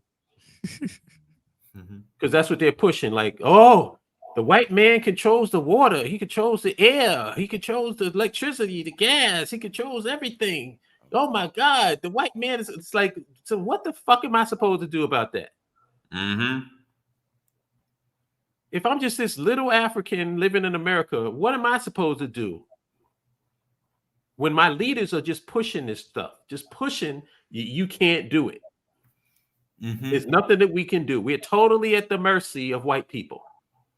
When we both know, and all of us know, that that's not the case. I look at Liberia and I see the future, man. Yeah, I see the country that we should be playing an active role in. Remember Bob Johnson when he did his resort? I mean, even though it may not be ideally what we would want, but he understood why you needed to invest in the country. Right. He understood, like, yo, yes, African Americans need to have a meaningful relationship with this country. And we have to start thinking of it that way. even if I tell Black Americans this, even if the mindset is, listen, African Americans, they excluded the indigenous population, which we all know is hogwash and all of this information. Even if that was the case, we can still say, you know what, we can fix this, because you know why? We helped establish it. We helped create it. Yeah. You And can, what we want. I don't care how hard you try. Ghana, we did not build. We can participate in it, but we did not build Ghana. We did not build the Congo in the way that we have with Liberia. It's one of the things that I heard somebody say. It's easier for Liberia to sell itself to African Americans than it is for Ghana to, because Liberia actually has that connection. Right. I don't care. Like I said, I don't care what happened. Even if, let's say, they say, oh, African Americans oppressed the natives and exclude the indigenous population and yada, yada, yada. We still help create the country. And we will always be, no matter how hard you want. Like one Liberian said, when they said change the flag, they said, one of the Liberians stated, changing the flag does not change the reality that African Americans established this country. It doesn't change the fact. I don't care how much you try to include the indigenous population in, which we should. Nobody's denying that. But it's not going to erase the fact that African Americans were the ones that helped create the Constitution, the flag, and made it what it is today.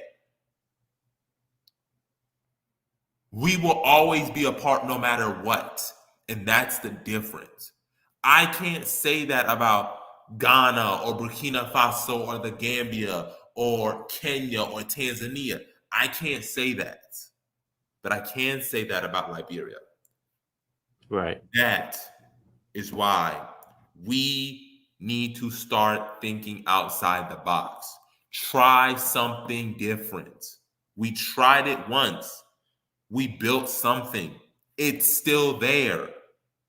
As I've stated before, Tulsa doesn't exist anymore. You go to Black Wall Street today, you will see nothing but a plaque. You go to Rosewood today, you maybe see a plaque if there's a plaque there. But I can go on a flight to Liberia and I can see everything is still there. I'd rather take that than you got Negroes flipping houses in America, taking property that is run down, building it up and flipping it. So they understand the concept that just because something is not up to date or something is broken, it can be fixed. Mm-hmm.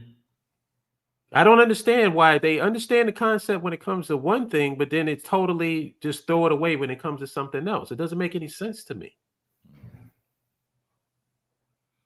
Unless, the goal is just to complain and cry and talk about the white man and how, oh, they doing this and they doing that, the Illuminati, blood sacrifice, all this other dumb shit that we just waste our intellectual, capacities on. I don't care about P. Diddy. I don't care about the Illuminati. I don't care about the blood sacrifice. I don't care about none of this nonsense. And I just want to say this. If you were in a case like Liberia, or if you were in a case of we building up and having a place that we can call home, you literally would have Black celebrities feel more comfortable speaking open because there's something to protect them. Okay, I lose. Let's say Beyonce spoke out and she received backlash from America. Like they said, hey, we're gonna cancel her tours in America. Okay, she can do her tours in Liberia with us. She can do her tours across West Africa. She can still be protected.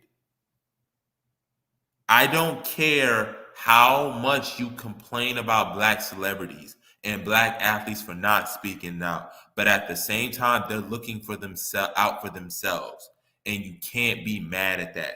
Why would I be like Colin Kaepernick? Which Colin Kaepernick, what he did was commendable. Respect. I have so much respect for him, but he never played another football game again. No matter how much we complained, no matter how much we were irritated, we were frustrated, he never played another football game again because we don't run the National Football League. It is that simple. And you know what's funny? I don't even think like they say, if they speak out, we can protect them. I don't see what there is for them to even speak out about. I look at America as as an attention whore that should be ignored. Pack your stuff up, move to Liberia, forget it. You don't have to speak out against America. You ain't got to say shit about America. Oh You yeah, have enough money for you that to is do to have your own reality over on in Liberia where you don't even have to deal with America. yep. You ain't got to say nothing. You don't have to worry about nobody coming to get you because you're just silent. Just don't pay attention to the attention whore. I mean, if I had money, I wouldn't be saying nothing. I'd just be moving. Yep. Pack your bags, go to Sino or Cape Palmas or Grand Cru and just work and just live life. Yeah, if you want to talk to me, we can do it by Zoom. Wise words of a grand, high, exalted, mystic ruler of Pan-Africanism. That's a Yes. Yes. that's a long Baruti, I title. will say this. Baruti, I will say this, Baruti.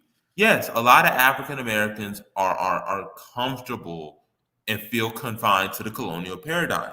A lot of us don't think that nationhood is possible or think outside of the colonial paradigms. We That think must we be a have to rhetorical stay in question. America and we have to be with America.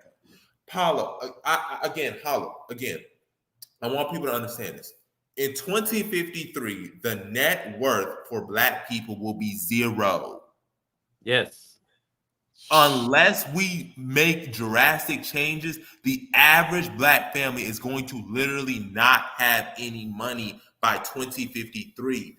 We don't have time to be begging these people. We do not have time for this. Yeah.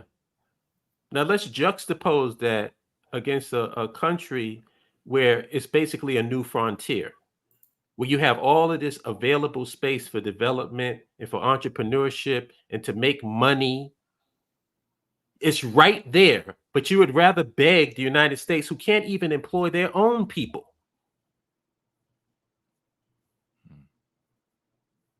Think about that. White people are complaining that they can't get jobs. So if they're complaining, what the hell do you think Black folks is going to be doing? Mm-hmm. I mean, we see right here the mainstream, the average American's thoughts and opinions as are constantly reflected in polls are getting ignored. And you think they're gonna pay particular attention to us as Black Americans?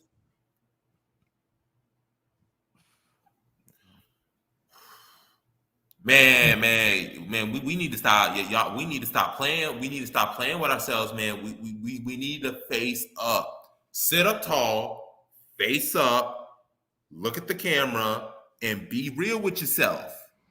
Look in the mirror and be real.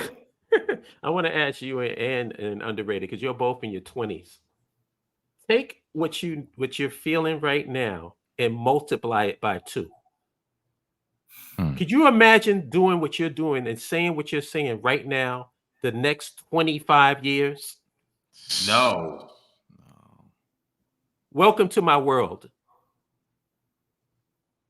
Welcome to my world. It's amazing that I even have the energy to talk on this stuff. It's amazing.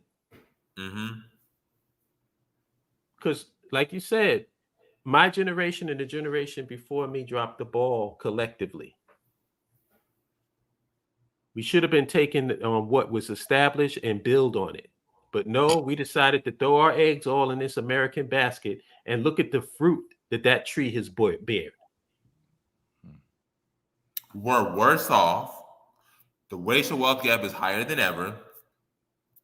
Segregation is just as I'm not legally, but de facto, still there and strongly. What do we have to show for it? What do we have to show for it?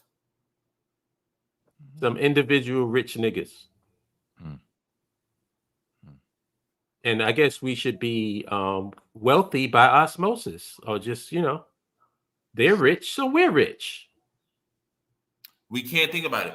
You can't afford a home now. Most Gen Z people like me are not going to afford homes in America. So you can't afford a home in America. You're probably going to spend the rest of your life renting.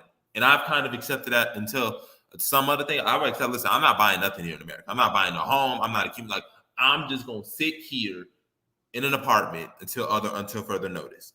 So we can't buy a home. We're sacked with student loan debt. Wages have not risen. Corporations are being more vicious than ever. And you think we're going to stay here by creating Black businesses? I've always said this. You cannot work without government. I don't care how much you talk about we need to own businesses. You cannot uplift the vast majority of Black people without government. It is only government that is capable of doing it on a mass scale. How about this?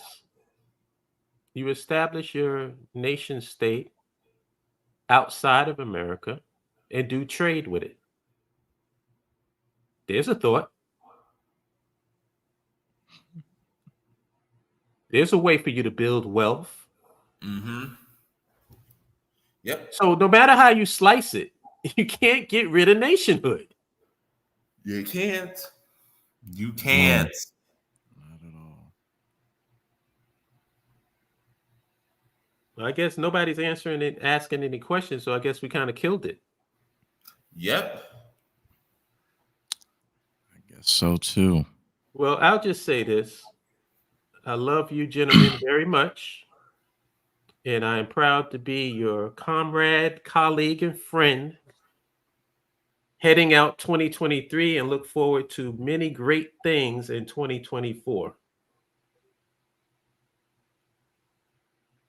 Indeed. And this wraps up our last live stream for 2023. The next time you will hear from us is 2024. So Yes, sir. we do got the lounge to ring in the new year. So if you are a member, please join us in the lounge as we ring in the new year. And because I know people got plans. I know most of us are probably going to stay in and just sit down, relax, maybe watch some movies, some NFL games. Yeah. Are we doing the book club tonight? There's no book club tonight. Most likely either the first week or second week of January, but there's clips that are already going to be out for those few weeks. So Cool. stay tuned for chapters 23, 24, and 25. Cool. So I guess I'll see y'all guys in the lounge later on. Yep, and Yeah. I'll just answer his question.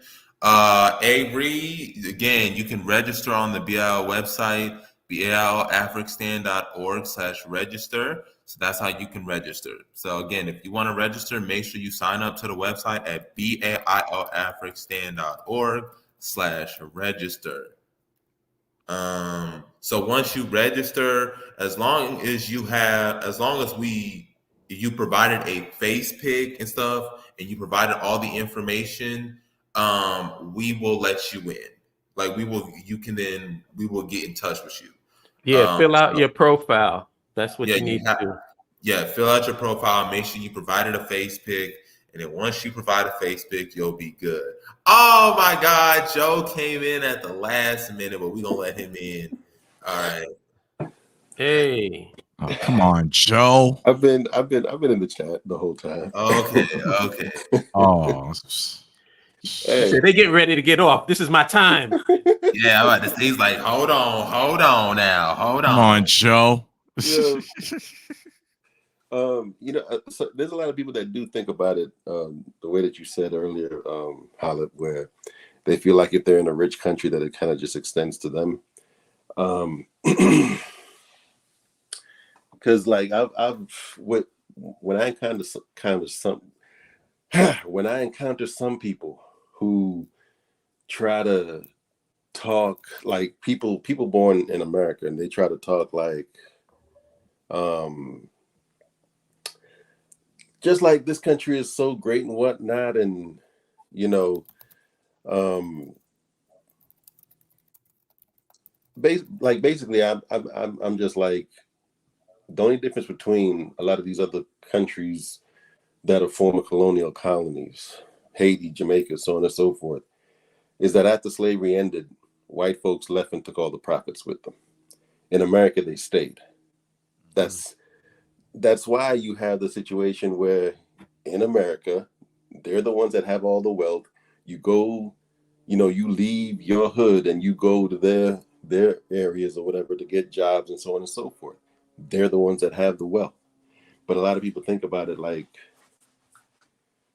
it's just a better, it's like you said, like they're really the ones that have the money like that.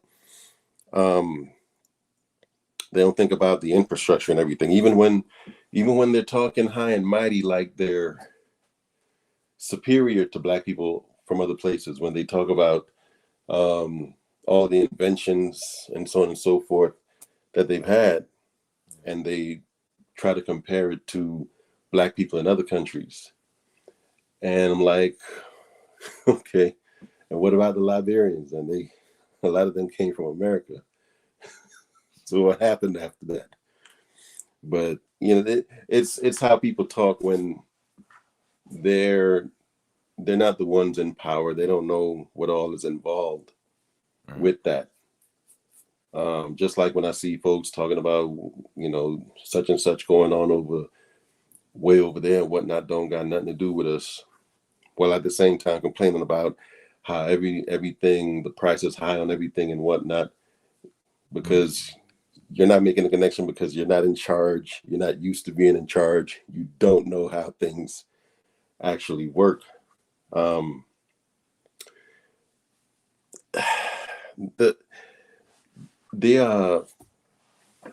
made a point about the earlier part of the conversation about the borders situation. I made a simple point. It's not even a point. I just stated that, those folks aren't ready to take down the borders, and the Euro borders or whatever. Somebody was saying something about how it's no different with the Euro borders than it was before the Europeans ever came. That things are just the same way. And I'm not even going to bother to argue, because I'm just one finger poking to put my comments in the YouTube. So, they can hold that or whatever. But I'm just like, it's staring you in the face. I mean, now if you know anything, like for instance about trade, that's a little bit deeper. But they say African countries they trade more easily with European countries than they do with each other. They trade more easily, and they just trade more, period, with European countries than they do with each other, because all the bureaucratic red tape that they have in between each other makes it harder. And it creates that same situation that folks have always talked about, like in America, when it comes to how the black dollar immediately goes outside the community, and we're not spending with each other and whatnot. It's the same situation, just as a whole, when it comes to trade. So that's, I mean, are they going to argue to me that Africans before Europeans came along were trading with Europeans before they even heard about Europeans, knew about Europeans? They were trading with them more and more easily than they were with each other. The answer's staring you right in the face. And in every country, you got, like, African countries are the most culturally, ethnically diverse countries in the world. You have in any country anywhere from dozens of ethnic groups to hundreds of different ethnic groups. How do you think that happens? You know what I mean? We were always traveling, because the point that the dude tried to make to me was like traveling between countries was just as hard before whites came along. No, on that continent before they came along, we were traveling all over that continent, all up and down through it. You can't have something like the Bantu expansion if you want to say that we were somehow preventing each other from moving around on that continent like that. And you can't have this thing where you have an ethnic group that's located in several different countries, because all the Euros did when they came was just superimpose their borders on the population as is. That's why you got 20 million, about 20 million Akan people in Ghana, and you got about 20 million Akan people over in Ivory Coast. They were moving all over the place. They didn't have these kinds of restrictions that they have now. So I wasn't about to try to type all of that up with one finger in YouTube. So just wanted to come through. And also the thing about Liberia, it can definitely hold a lot more people. It's one of the, I put a link in there of a list of countries by population density. It's one of the least, most African countries are some of the least dense population-wise countries in the world. You always hear Africa being talked about as being overpopulated, but that's because of who's talking about that stuff. Africa is underpopulated. Like, you got countries like China and India that have damn near like 1.5 billion people per country. And Africa is way bigger than either one of those countries, right, and got less population than they do. So, no, man, we got much space in Africa. We got much space in Liberia.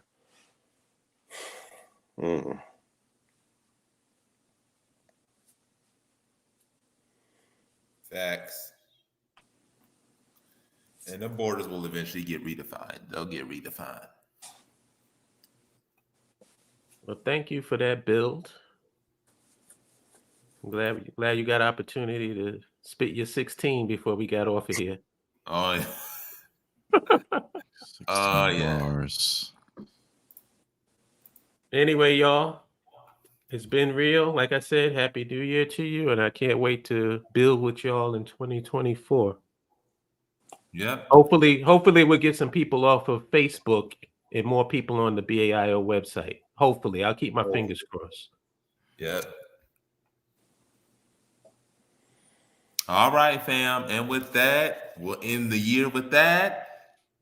Like, share, comment, and subscribe. Sign up to the website. And then if you're a member, join the lounge, and we'll see you again. Peace everyone. See you at the lounge. Peace.